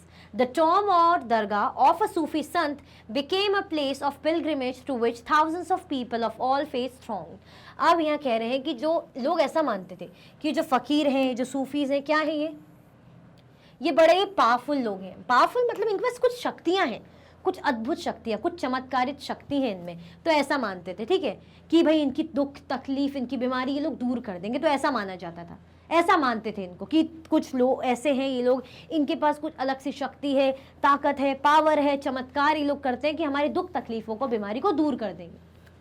The tomb or dargah of a Sufi sant became a place of pilgrimage to which thousands of people of all faith thronged. जो Tom है और दरगाह है ना, जो Tom और दरगाह है सूफी संत की, यहाँ ऐसी जगह बन गई थी, है ना, संत की दरगाह होगी, यहाँ पे जो तीर्थयात्री आते थे, मतलब एक तीर्थ यात्रा की जगह बन गई थी। क्या बन गई थी? जैसे तीर्थ स्थान जैसा। यहाँ पे लोग, जो पीपल हैं, लगभग हजारों की तादाद में लोग आते हैं, इकट्ठा होते हैं, देखने को आते हैं, है ना। क्लियर? आया समझ में? कोई कंफ्यूजन, दिक्कत तो नहीं? चलो भाई, फाइंडिंग द लॉर्ड। अभी लॉर्ड की बात करें, फाइंडिंग द लॉर्ड, भाई लॉर्ड को, भगवान को ढूंढ रहे हैं, तो कौन? Jalaluddin Rumi was a great 13th century Sufi poet. Jalaluddin Rumi कौन थे? सूफी पोएट थे 13th सेंचुरी के, ठीक है। Jalaluddin Rumi was a great 13th century poet from Iran. कहाँ से थे? ईरान से थे। Who wrote in Persian? कौन सी लैंग्वेज लिखा था? पर्शियन लैंग्वेज में। Here is an excerpt from his work। जो इन्होंने लिखा है, जरा देखिए क्या लिखा है, इसको फिर मैं इकट्ठा समझाऊंगी आपको एक साथ में। He was not on the cross of the Christians. I went to the Hindu temples. In none of them was there any sign. He was not on the heights or in the lowlands. I went to the Kaaba of Makkah. He was not there. I asked about him from Avicenna, the philosopher. He was beyond the range of Avicenna. I looked into my heart in that his place. I saw him. He was in no other place. Basically, अगर इसको समझे, ये कह रहे हैं कि मैं कहाँ गया? मैंने क्रिश्चियंस का क्रॉस देखा, जो ऐसा होता है ना, उनका क्रॉस, जीसस क्राइस्ट का उनका ऐसा क्रॉस रहता है, इसकी बात कर रहे हैं ना, ऐसे रहते हैं ना, इस तरीके से, ऐसा जो क्रॉस उनका रहता है, मैंने उसको भी देखा। मुझे वहाँ भगवान नहीं मिले, ईश्वर मुझे वहाँ नहीं मिले। मैं हिंदू टेम्पल्स में भी गया, या उनके जो सिंबल्स देखे, है ना, जो इनके जो सिंबल्स बने रहते हैं हमारे, वहाँ भी मुझे भगवान नहीं मिले।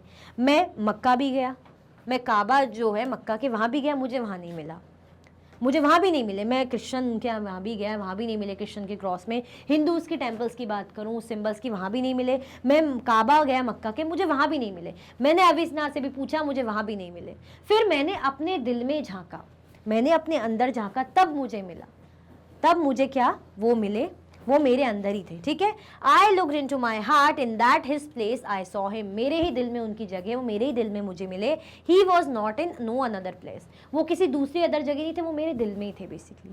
क्लियर? जैसे हमने देखा था ना कि नाथपंथी ये लोग क्या कहते थे कि अपने दिल को ऐसे ट्रेन करो, अपने हार्ट को ऐसा ट्रेन करो कि आप दूसरों से अलग सोचो, आपको समझ में आने लग जाएगा रियलिटी। तो ऐसे ही दिल में, मतलब मेरे अंदर ही भगवान है। मैं उनको यहाँ ढूंढने निकला, वहाँ ढूंढने निकला, कहीं नहीं था, बेसिकली वो मेरे अंदर ही मुझे मिले। क्लियर? आया समझ में? हम बोलते ना कि भगवान यहाँ मिलेंगे, वहाँ मिलेंगे, नहीं, भगवान हमारे अंदर ही है। तो यही वो कह रहे हैं। किसके उससे मिल रहा है हमें? जलालुद्दीन रूमी। क्लियर? आया समझ में? कोई कन्फ्यूजन, दिक्कत तो नहीं भाई?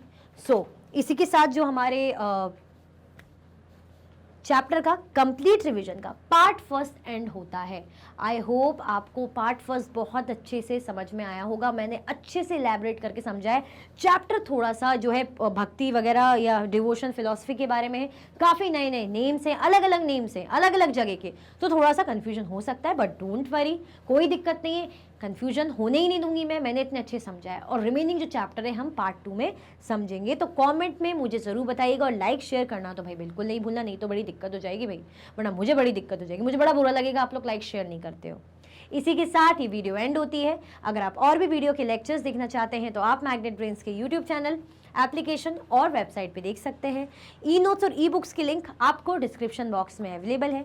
ये सारे हाई क्वालिटी के कोर्सेज हैं, जैसे कि CBSE board, Delhi board, Bihar board, UP board, MP board, Rajasthan board, Vedic maths crash course, spoken English courses आपको अच्छी क्वालिटी में और 100% फ्री अवेलेबल है। आप हमें अदर प्लेटफॉर्म पर भी फॉलो कर सकते हैं, फेसबुक, इंस्टाग्राम, एक्स, टेलीग्राम और व्हाट्सएप पे। ज़्यादा से ज़्यादा लाइक कीजिए, ज़्यादा से ज़्यादा शेयर कीजिए, और चैनल को सब्सक्राइब करना बिल्कुल भी ना भूलें। अपना ख्याल रखें। Thank you so much for watching.